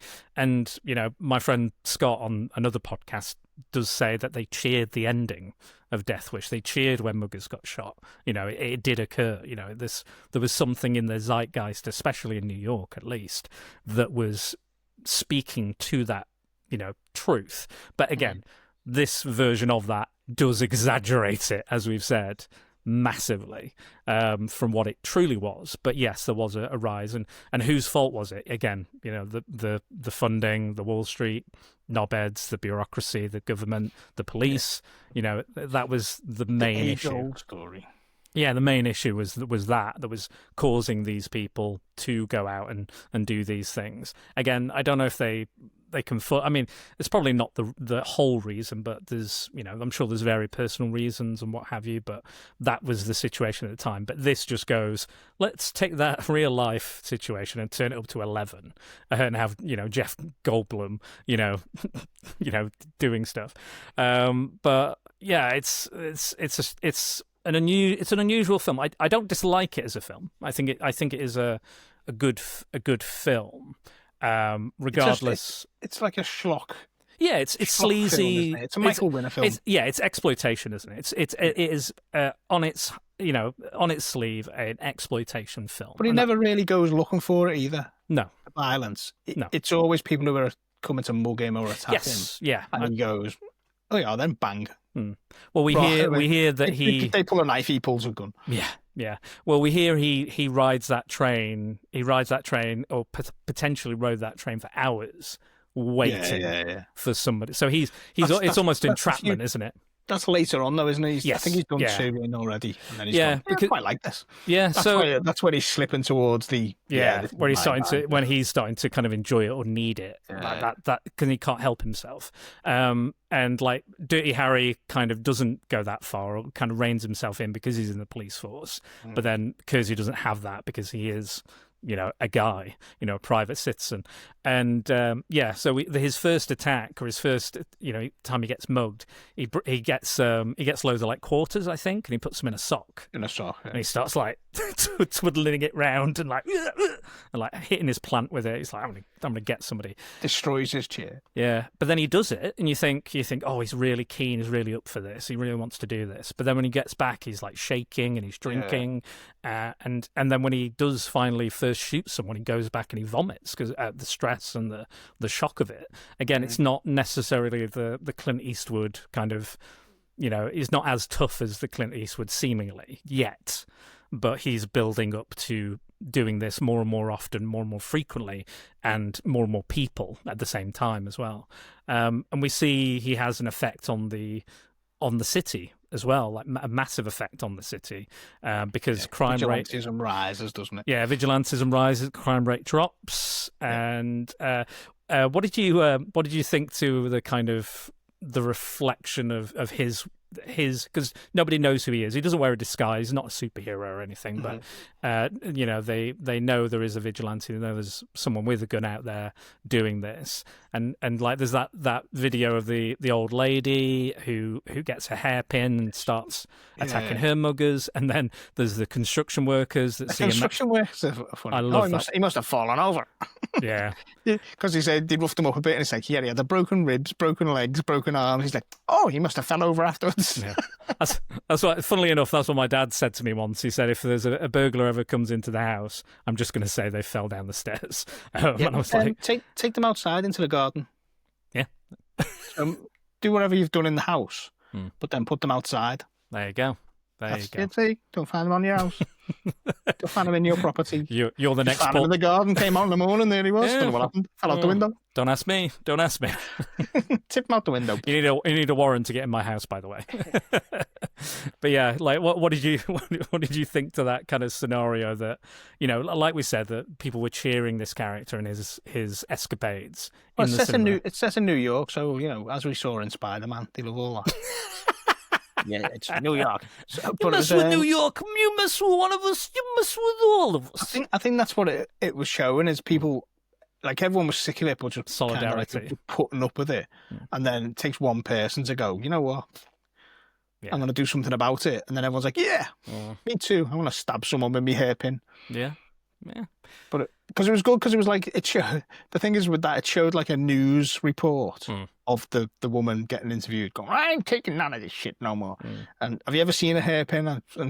But then it shows you like a recreation, dramatization of it for the film, where she's chasing them, stabbing for and I like all the people chasing the guy in the building site and that stuff. It was weird with the dramatizations though, because it was like almost like they were shooting it for real. Like they use the same people. Yeah. That's so I was like, are they just was there a camera on site when this happened? I didn't know whether it was meant to be like for the film, like a show. You imagining it, what they were doing. Yeah. You picturing it, but yeah, it wasn't very clear that though, was it? It was just like it shows the police. The police are pointless. The guys. One I couldn't get my head around. I still. I don't think I'll ever work out. You might know. Go on. Why the copper who's like talking to him on the phone and stuff has got that inhaler? He's got like terrible snotty nose. Yeah, he's got like sinus. He's snotting and that thing. Is there a point? Is it just meant to be that? Oh, look how horrible New York is. This guy's got breathing difficulties, or is he just meant to be I think it's just a character thing. I think it's just a character. I think he bizarre. goes, I've got to do something with this character that's not just your regular police sergeant, commissioner, but lieutenant, whoever he is. He's got this weird nose thing. And he's just like always like, like blowing his nose and snotting everywhere, coughing and breathing.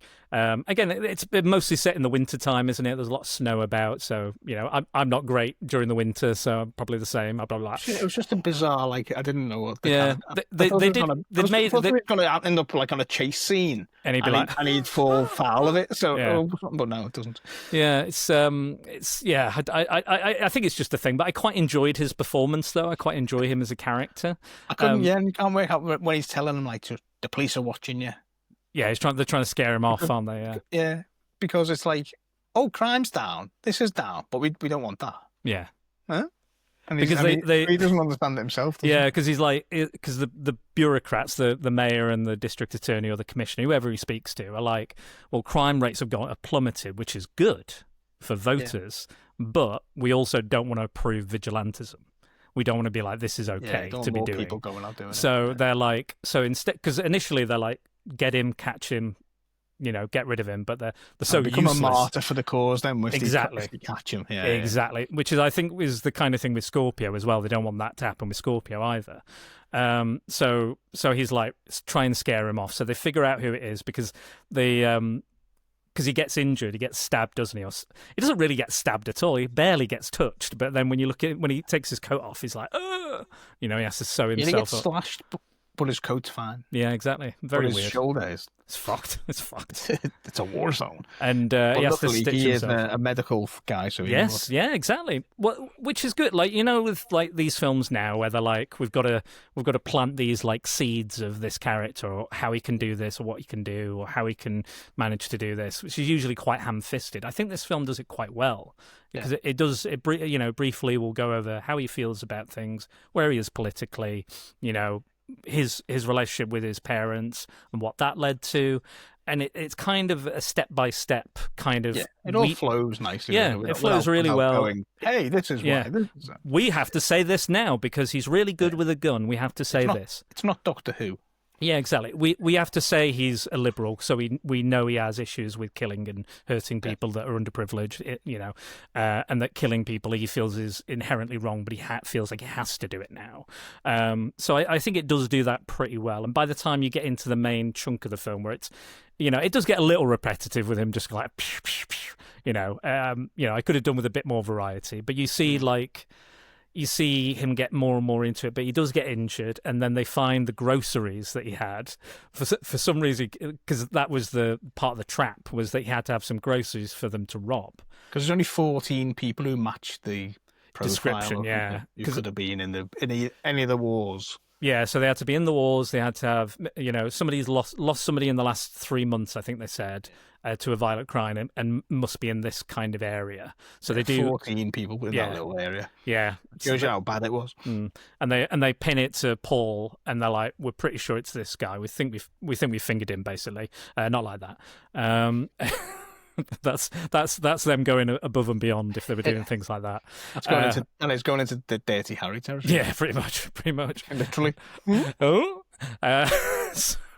So yeah, they figure it out. He gets injured. They figure it out, and then he knows, and then they go, right, we think this is the guy. I'm going to tell you this is the guy. And they're like, yeah, we don't want him caught. We want the idea of a vigilante being out there to scare the criminals, but we don't want to also martyr this guy and make him. So they do. It does. He's being tracked. He's being watched. And the kind of guy below the main cop is like, is this guy? Because we keep harassing him, we're stopping him, we're trying to figure out, because he leaves his gun at the office. That's where he puts his gun, so he doesn't have it on him. He doesn't have it in his home. And they use the blood, like we said earlier, use the blood to find out it's definitely him. It's definitely him who got injured, who got stabbed with that knife. So we know it's definitely him, but we're just going to harass him and call him and say we're watching you and all this sort of stuff. But then he still can't help himself. He still has to go out and do it. He sneaks out, doesn't he? So he sneaks out, goes to his building, gets the gun, and they're trying to follow him. And I love that the guy's like, are we going to get him then? Are we going to arrest him? And he's like, no, don't arrest him. Just leave him alone. And the guy's like, weird. That was my other favorite. Just said that. Weird. And just walks off. Yeah, that's my other favourite line reading between these two films. He just says, weird, because he doesn't know anything from the bureaucrats and what they need to do. So he's just like, right. And he just goes home at that point, never to be seen again. Yeah, and we also see the guy from Spinal Tap, don't we? He's in it. Christopher, what's his name? I want to say Christopher Young, or he's the young cop who has the gun at the end. Right. Yeah, so this one goes up to 11. Than I do, This one goes up to 11. That actor. It's Guest, is it? Yeah, Guest, that was it. Yeah, Christopher Guest, who's married to Jamie Lee Curtis, and does all the kind of improv films. Yeah, he was very good in Spinal Tap 2. I quite enjoyed Spinal Tap 2. I haven't seen that yet. Not as good as the original, but what is? You know? You never know. What is though? But yeah, I still had fun with it. It was still entertaining for what it was. But yeah, he's in it at the end, and apparently he was supposed to cut his long hair. And Michael Winham was like, "You better cut that long hair," and he's like, "I'm not going to cut my long hair." And they had to like put it up in the police hat just to kind of hide it. But there you go. That's just a Michael Winner type thing. But yeah, he gets shot, and again, like, you know, he's like, draw. Like, again, referencing kind of westerns and stuff. It's all very western, isn't it? Yeah, he goes, draw, and then he gets shot again. The copper comes in to see him in the bed when he's in. Yeah, because even the press. And he uses it again, doesn't he? He says, like, get out of town. Yeah. And he goes, by sundown. By sundown, yeah, exactly. So it's like an old Western. But yeah, like, he gets shot, and even the media are like, this is the vigilante, this has to be the vigilante. You caught him at a crime scene, there's a dead mugger, someone was shot, you're here. And they're like, and he basically just says, and this is the thing, the two things that shocked me about this film, because I've watched a lot of vigilante films by this point, like, by the time I saw this at university. I like superheroes, I like, Batman, Daredevil, that kind of thing. So there's always this discussion. Anti-hero. Yeah, exactly. There's always this discussion, the Punisher as well. There's always this discussion about, violent criminals, crime. How do we stop it? What do we do? Is vigilantism right? Does it depend? Who's right, who's wrong? Blah blah blah. So I've always kind of been interested. And what shocked me about this was not only does he never get revenge on the specific people that did the deed and attacked and assaulted his wife and his daughter, they let him get away with it. Which shocked me. When I first watched it, I was like, I laughed because I was like, this is ridiculous. They're like, literally, the guy they've been after the whole film, they're letting him get off with it. They're letting him go away. They just tell him to move. Just moving him on. Yeah, Kicking him out of town. It was like, your business has a lot of offices elsewhere. Go and work elsewhere. It's the equivalent of running him out of town in the Western, isn't it? Exactly. But that's someone the thing. else's problem. That's the thing. He's painted as the hero of the film. He is painted as the hero, even though he's doing, horrible things. He's painted as the hero of the film. The everyman, journeyman hero. Yeah, exactly. Working class hero. Yeah, exactly. And that's it. And he's gone from one side of the political spectrum to another. And they're like, once he's healed up, he leaves. They keep the gun. I think they keep the gun, or do they give it back to him? I think they keep it. I think they keep it. Yeah. But he goes out to the media and he's like, and they're like, if you got the vigilante, is he the guy? Is he the man? Have you got the man? He's like, no, he's still out there. He's just a bystander who got caught a bullet. Off you go. And then we have this ending where it's very much something again, much like Eastwood didn't want this ending. Like Charles Bronson said, I don't like this ending. It sends a bad message. It says that this character likes killing, or he takes pleasure in it, enjoys it. I don't like that. And Michael Winner said, no, we're going to do this. So there's another similarity for us. And they went ahead with the ending anyway. And then when the audience loved the ending, which is he comes out of the train station and he sees all these, that's it, the classic one. And he sees all these kind of again, very much like Jeff Goldblum, like, messing around with her groceries, stealing things, and just pushing this woman around. And he goes to help the woman, and then he looks at them and he just goes, and that's where the film ends. Yeah, that's where the film ends. Yeah, so yeah, that's how it frames it. But yeah, is it the second one where the police actually work with him? It might be the third police are just one. like letting them off completely. Yeah. Now. I remember the third one because I've seen it more recently. He definitely does, because the policeman finds out who he is. In that third one, isn't he? Yeah, I think there's a Jewish couple, an old Jewish couple, and another old man that he helps out. And they've gone proper cyberpunk punks. Oh yeah, absolutely. Like he's got like a shaved proper mutant. Yeah, it's like the opposite of a mohawk. He's got it just shaved down the middle. And then there's that kind of tattoo or that paint. Is that Busey in that? I don't think Gary Busey's in that one. No, I could be wrong. No, it's not Busey, is it? He's quite a well-known, the main bad guy in it. I can't remember. He might be in something else. I know the main bad guy, and he died recently, not long after I watched the third one. But yeah, he.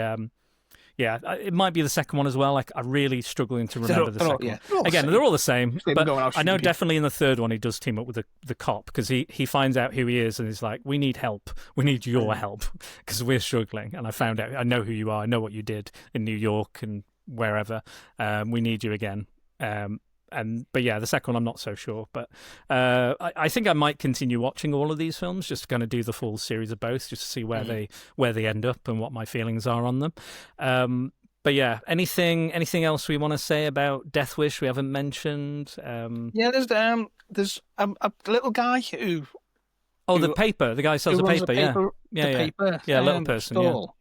Yeah. And the paper stall is just ridiculously.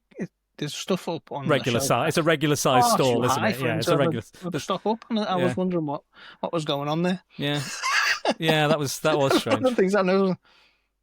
Those magazines, you can stock that. I appreciate a little person being in the film and not being like stereotyped. But I was getting with Michael Winner's thing of like, let's throw everything at this film that I can. Oh yeah, of course. Throw into it. Do you know what I mean? Yeah, true. I'm trying to think if there was anything else I wanted to talk about. Have I got anything? I'm going to see what I put here. Yeah, go on. Check your notes, which we'll see. But yeah, I just put the whole thing of the dialogue as like, you son of a bitch, motherfucker, and all that. It's like every what found swear words. Let's put them in a film. There's no point me describing all the different scenes where he kills somebody, because they're all basically the same anyway. Pretty much. There's a mugger comes across. The scene on he gets sloppy on the train. He does, yeah. I think that's where it's showing he's getting more into it by obviously riding the train. Gets sloppy on the train. Almost gets caught by the police. He does, yeah. Comes very close. And then after that, he gets very sloppy because he's basically on the stairs going down into the park, and the two guys come up at the. Everyone wants to mug this guy. Everyone's a mugger. They're waiting in the trees and come out. He's got some sort of magnetic mugger power. He can't go up the stairs either, and the guy up the stairs has got a gun, and they've got knives. Yeah. So he shoots the guys with the knife first, and I'm thinking, well, you shoot the guy with a gun, surely. Yeah, surely you could. Take him out. So that's when he gets shot. That's how he gets injured, by that guy, and then he catches him again. But again, instead of just shooting him he does the whole, let's check your left arm, which like draw. Yeah, that's right. Yeah, let's do the. But then he faints because he's lost so much blood. Yeah. So it's like that's where he's enjoying it too much. Then and I think that's what it shows. Yeah. But that's if you're thinking too much of it. If you're just watching it as a film, you think, what an idiot. Just shot him.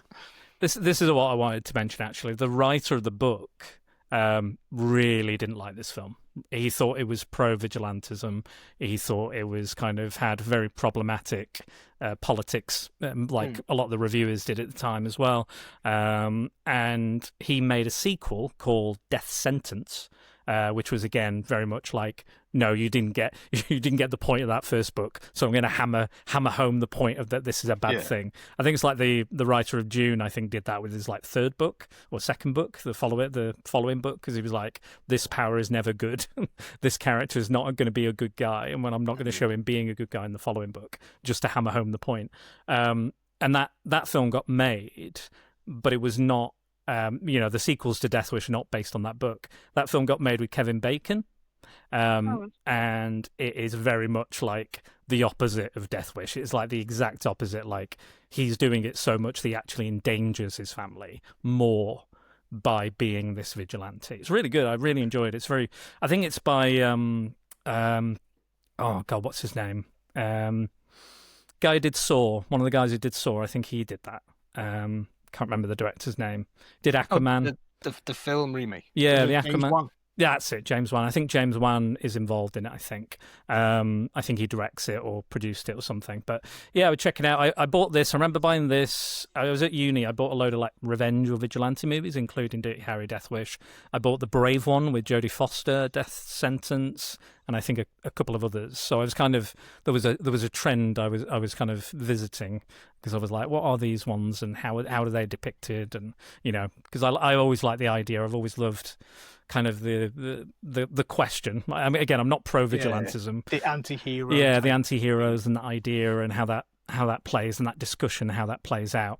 Yeah. But speaking of discussions, Dan, we are here to make decisions about these films. No. Again, between ourselves, we're going to decide what we think, is preferably a better film. But again, it's up to you if you think the other film is better. That's fine. We're not the arbitrators of everything. This is just our opinion on these particular films. So please don't come for us in the comments. But yes, so as you know, Dan, there are 5 categories. So we have, as a category, writing, acting, music, cinematography, and direction. So I'll go to you first. Which film do you think is better written? Yeah, well.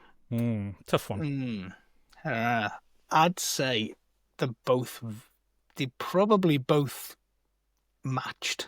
Because they both tell the same, moral arc, but from a juxtaposed. Yes, absolutely. So one goes from liberal to right-wing. Right-wing gun. And the other one stays firmly, but becomes a bit softer and, is given up on the idea of being the police force kind of thing by the end. What have I written? Kind of accepts he can't be part of the police force and be like he is. The Dirty Harry, sparse on dialogue, and kind of, as I say, for the first 10 minutes of the film, I don't think anyone speaks.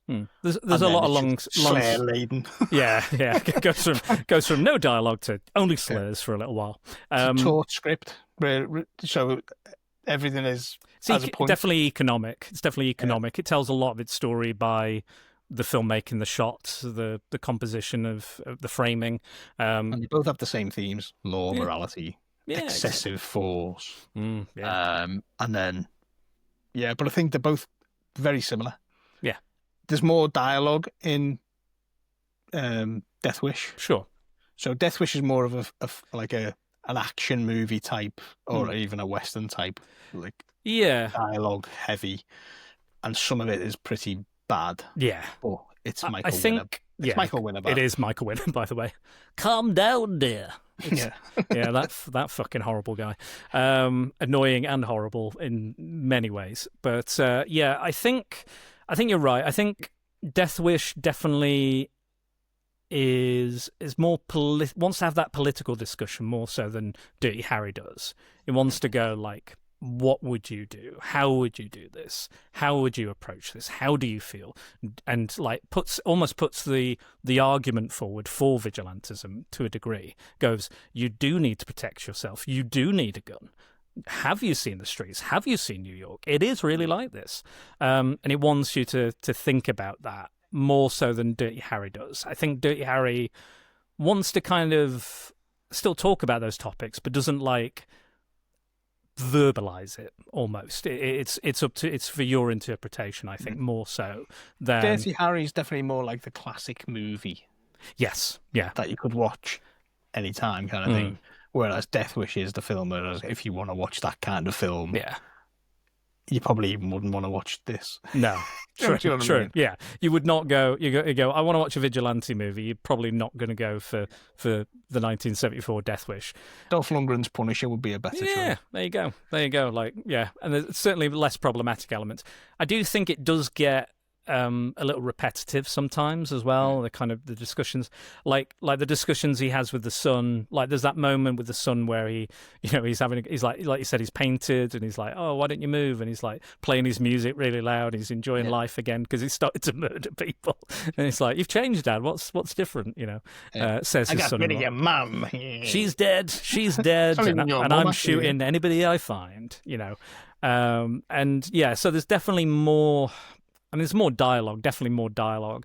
I also think it's not quite as exciting. I think the plot structure flows a bit better, I think, through Dirty Harry. You don't really notice, he goes back to it's procedural, but it's not like predictable, if you know what I mean. There's still a plot and a course that they stir you to and drive through, but it's not all about the dialogue or the message or what they're trying to say. Death Wish is almost like a TV show.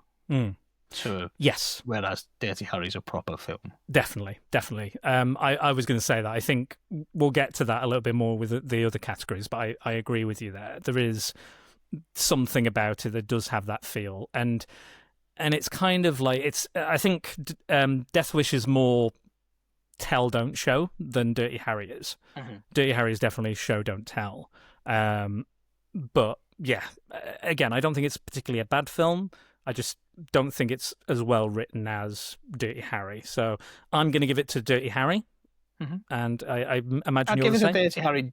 Just, I think. I don't think either of them are particularly amazing. No, they're not. But yeah, they're not. Dirty Harry, entire film wise, is more structured. So. Yeah, I think it's more economic with its time as well. Like it knows how to get those ideas and feelings across. Than in a way visually, as opposed to saying them. Where Death Wish goes, we'll have to say it as well because we don't think it's clear enough. Yeah, very television. Yeah. I agree. So next up, Dan, is I've forgotten already. Where's it gone? Acting. Who? Dirty Harry. Dirty Harry, yeah, wins all day. Yeah, I'm not even gonna question it. Yeah, I don't. But there's some terrible acting. There is some. And it's all like, "Hey, Daddy, give me your money, punk ass bitch, mother bitch." I'm gonna cut you, Daddy boy. Come on. I really want to see you make a Death Wish, Dan, and voice all the characters as well. I will. Yeah. You dirty rotten son of a bitch, scum cunt. Yeah, you scum fucking pig dog. Pig duck bitch. Give me your money, bitch yo. And then his mate comes out and goes, "Yeah, give us your money. I will cut your ass up." Yeah, do it. Stop it. You think I'm some kind of stoolie? Yeah. There you go. Done. Job done. That's it. We're done. We're done. We're going to call it excessive force. That's what we'll call it. So we're not breaking any copyright laws or anything. Yes. I think Bronson's good for Bronson. Yeah. The mum and daughter. The daughter plays when she cracks up. Yeah. She's good as well, but. Again, it's a little. There's too many little daft characters, and that obviously the guy with the snotty nose and all that. There's a lot of campiness to it. Weirdly, there's a lot of campiness to this, and like you would think, Dirty Harry would be more campy, just because it does feel a bit more like an action movie. But actually, Death Wish weirdly has the tonal shift from like absolutely intense, rape sequences to like snotty police captains and stuff. Yeah, so... it's almost like the Halloween thing with the clown shoe coppers. Oh God, yeah, fucking Halloween 5 is fucking atrocious. I hate that. And with Dirty Harry, even like people you're not like to basically extras, people who are being watched through a scope are acting well. Yeah. Do you know what I mean? Yeah, true. To Yeah, give the extras are acting. Yeah. So they're basically being watched through a scope to get shot like air in the pool. At the Even beginning Hot and all Mary. Even Hot Mary. Hot Mary is hot. She's one hot Mary. She's one hot Mary. Yeah, so I have to agree with you. I do like that there's more character, I'd say. There's more of it, like I said, it's more of a character study. So and originally it was going to be a kind of more of a kind of weakling accountant. Apparently, the character in the book is kind of like more of a nebbish kind of character. But Bronson was like, I can't be that, and they're like, no, we'll make you a sexy. Straight away, first scene. Sexy Bronson. Yeah, we're going to make you sexy architect. You know, he knows how to build things. He knows how to erect things. That with man his wife. can grow a mustache. Yeah, definitely. But I do think, and again, like Bronson is known stereotypically as playing these tough guys, and much like a Dirty Harry type, in the past. But I like that he starts off, and we have the arc. I think that is good. We don't get an arc from Harry, but however, I think the acting across the board is much better in Dirty Harry. Like I say, if you can imagine if it was Clint Eastwood playing Paul, when he got told his wife had died, the emotion would have shown on his face. Yes. Whereas Bronson's just like, meh. Yeah, absolutely. Oh well, 100%. my wife's dead. Yeah, it was kind of a bit like, oh, guess she's dead. Yeah. But but again, he's got that stoicism. I think he's meant to be showing. But... Yeah, the stoicism. Yeah, but again, I think he does have those moments where he is weak and vulnerable and emotionally, but that moment I think is kind of just a bit like, oh, she is dead. But again, I think they could have structured that or I think I think he's working with what the actor's given him as well. Yeah. I think the actor's kind of like, yeah, she's dead. It's like, oh right, okay.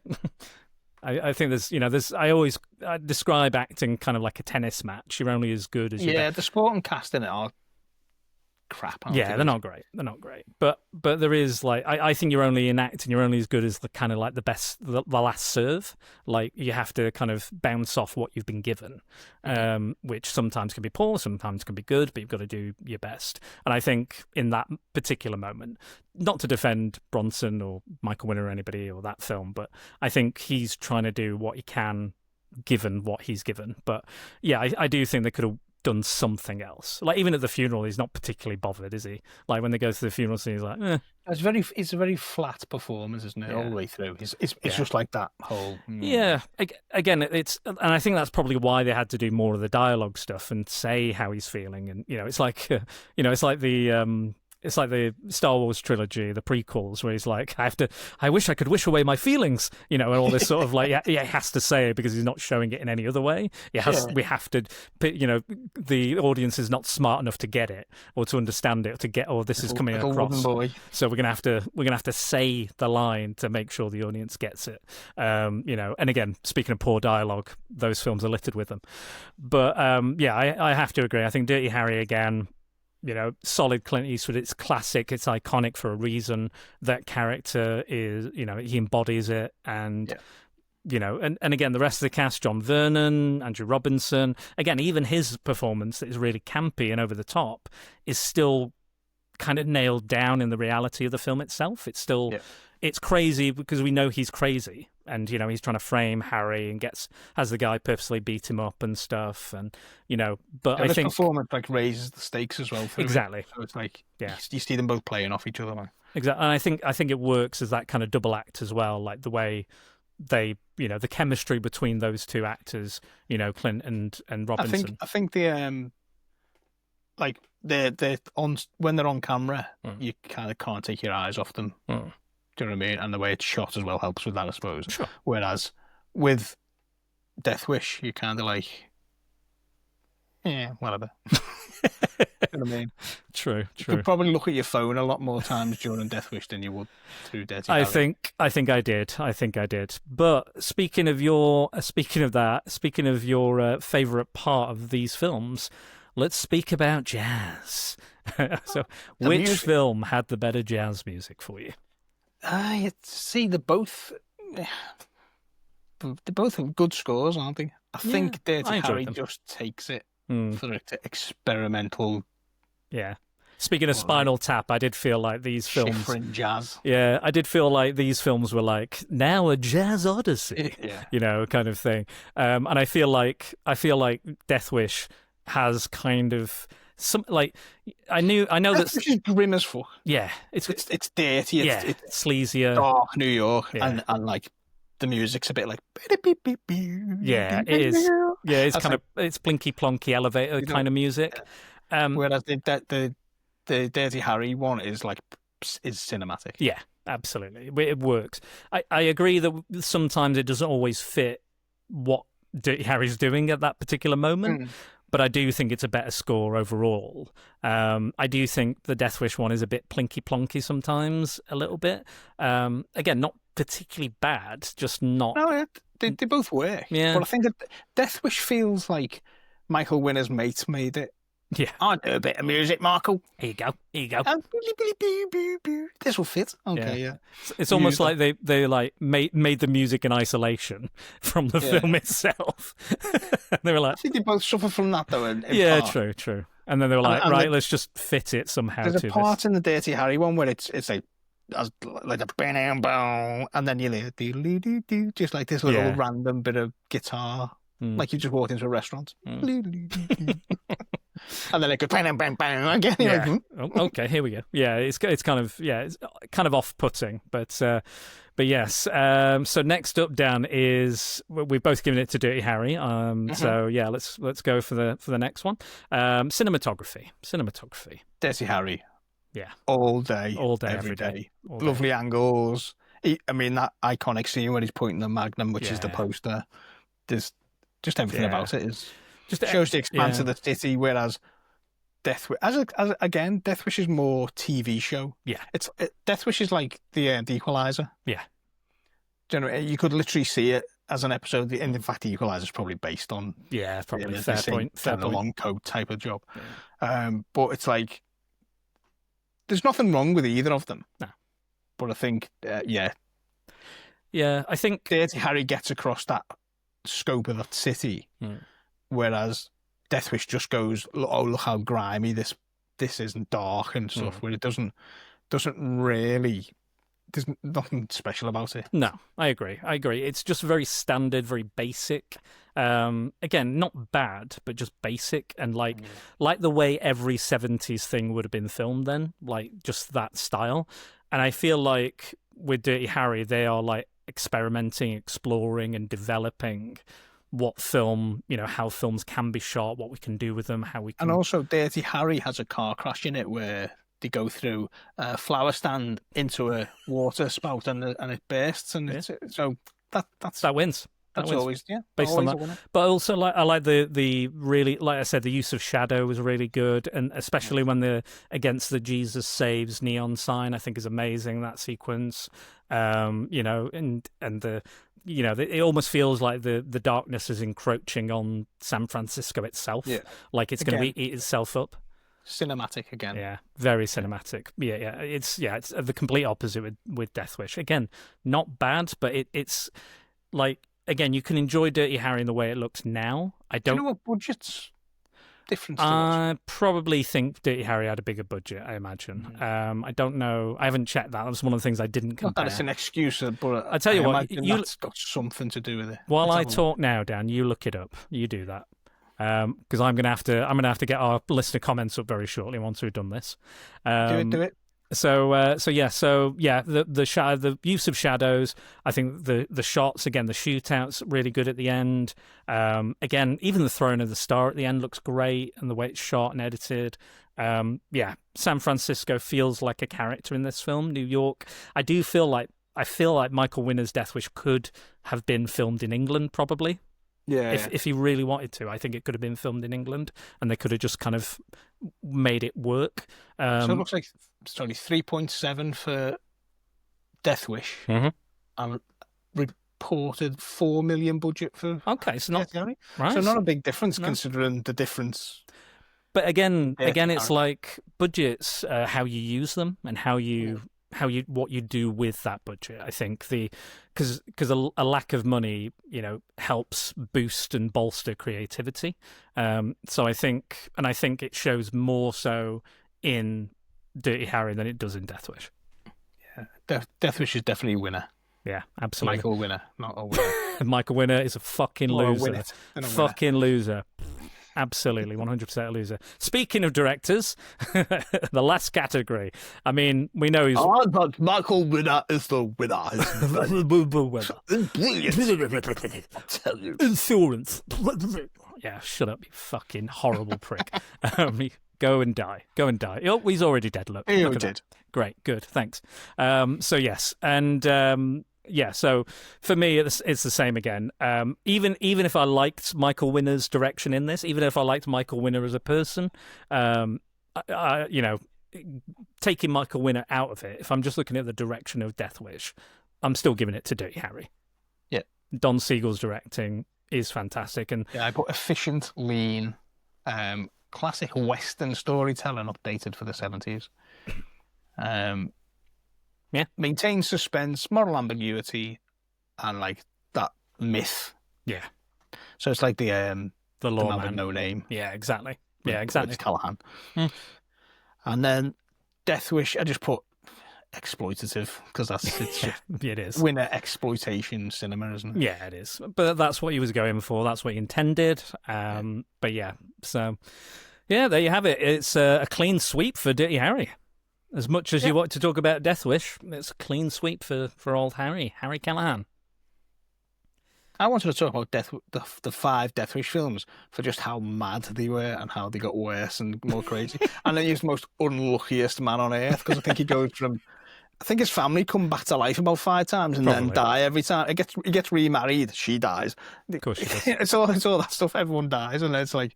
They just get weirder and weirder, bad guys. Yeah, but yeah, they don't get any better. I think there was a Family Guy or a Simpsons sketch, and it was like Charles Bronson in Death Wish 8. 75. Kill me, kill me.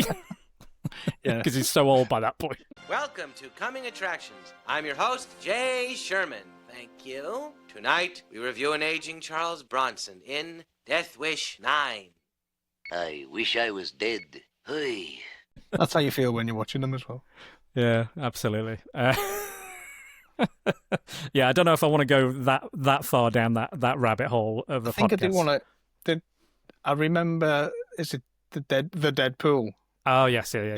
Was the last Dirty Harry film, wasn't it? Yeah, was that the one with Jim Carrey? I think Jim Carrey's it plays like a dead guy in that one. I might have to go through a little watch-a-thon of all the Dirty Harry films. Yeah, I definitely will. I've not seen any of the sequels, so I definitely will. I have, but I can't. Yeah, you'll be surprised to hear. Yeah, shocker.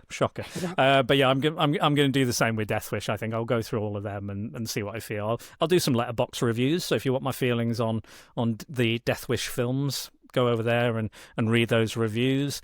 Dan also has reviews, so you can go and read those online. I will leave the links. My letterbox reviews are more one word, usually. But you've got a website. You've got your own reviews elsewhere. You've got your blog. Reviews. Yeah, you got a blog. So I'll link that below as well. So go and check those out. But before we finish, Dan, we've got some listener comments that I would like you to comment on as well. So dear. Let's have a look. I apologise to these listeners. So, the 20th Century Geek says, these films are in response to very different things. Dirty Harry is a response to San Francisco counterculture and the perception of criminals being protected over victims. Death Wish is a middle-class response to the escalation of crime and poverty in New York. Dirty Harry is the better film. Also a better comparison to Death Wish is The Executioners from 1980.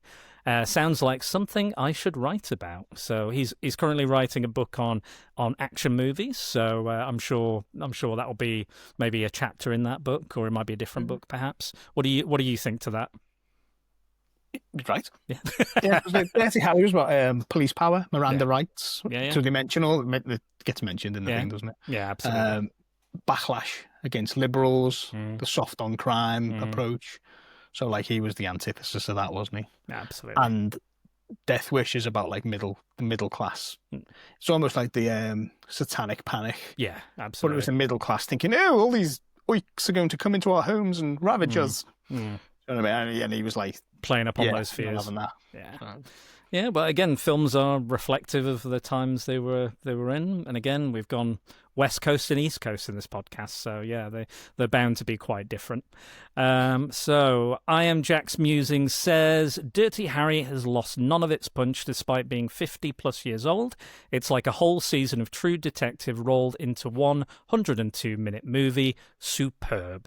I'm less keen on Death Wish. It watches like it wants to court controversy rather than create characters you're invested in, and I think it's telling that one had been remade, whereas the other is regarded as more of an untouchable classic, though the less said about the bored Bruce and wrote Roth's remake, the better.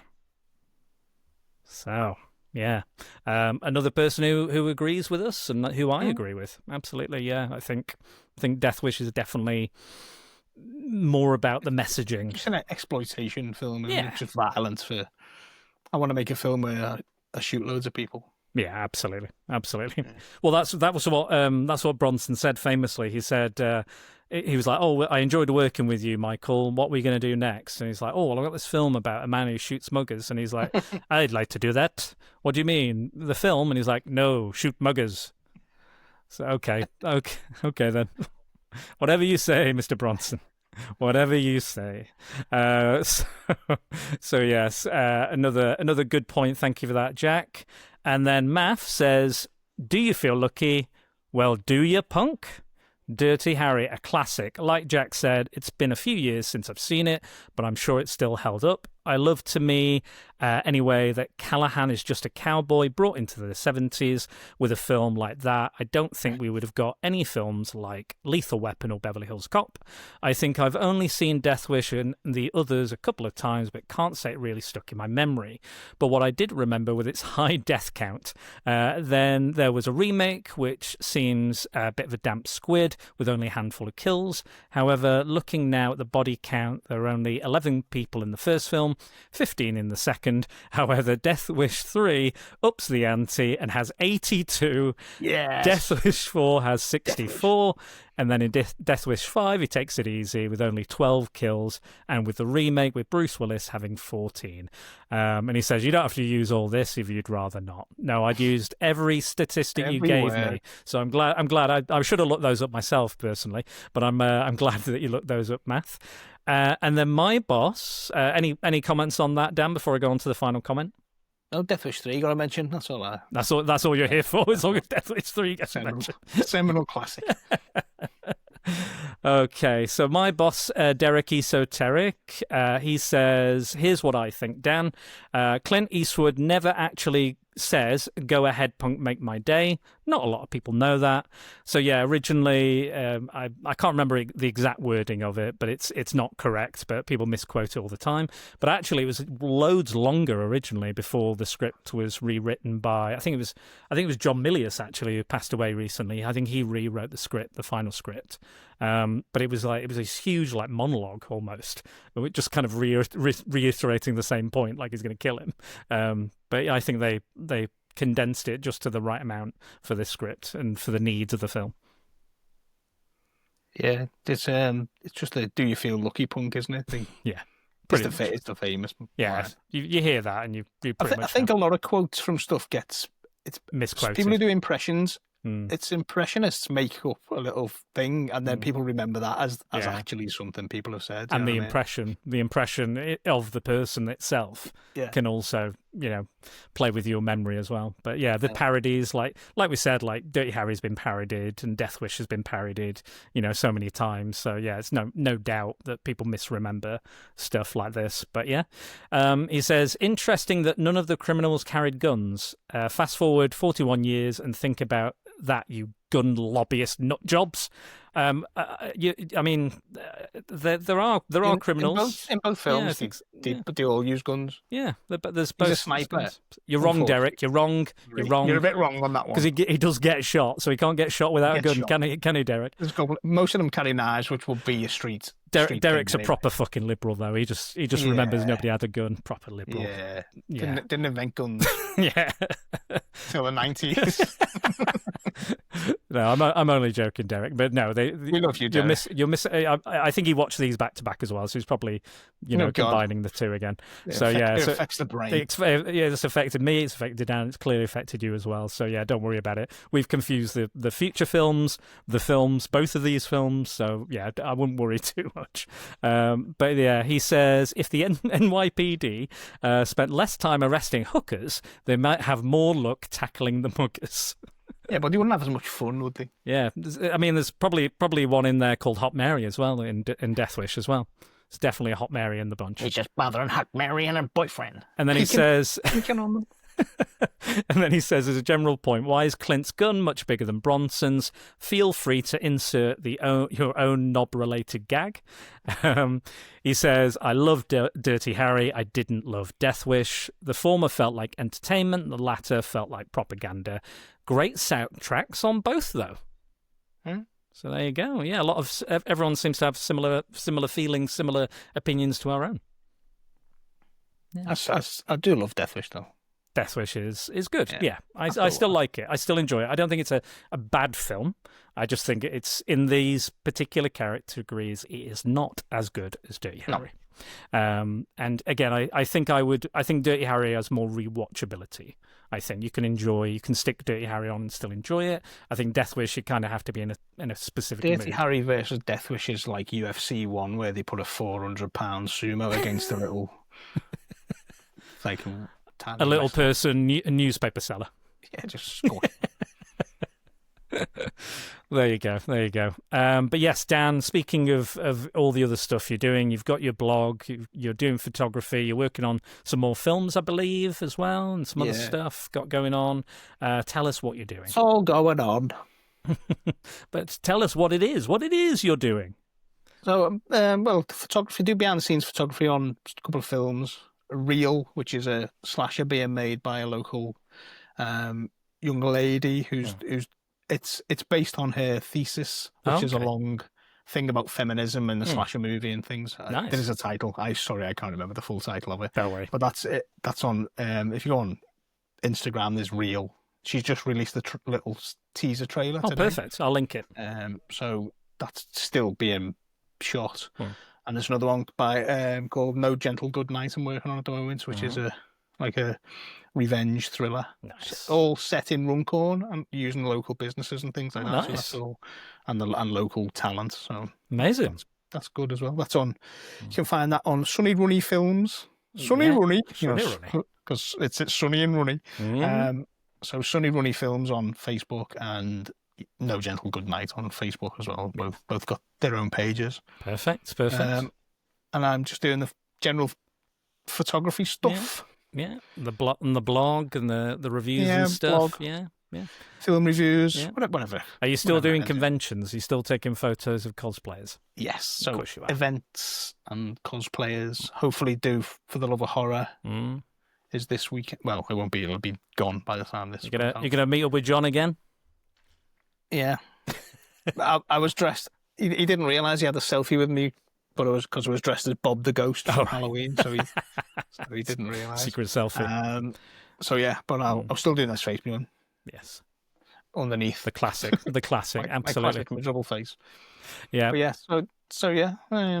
Anything and everything. Yeah. Yeah. Have a go, you know. Yeah, definitely. Well, you're going to be coming back very soon, Dan, as well. This is coming out in November, and you'll be back in December for Kronos. We're going to do a Guillermo del Toro's Kronos, which you beat John out to do it. So yeah. The patrons, again, best man won. You know, just saying. But me and John, arch nemesis, beat him. That's it. That'll be his face. Soundly. His face is like this. Soundly. It's like upturned smile.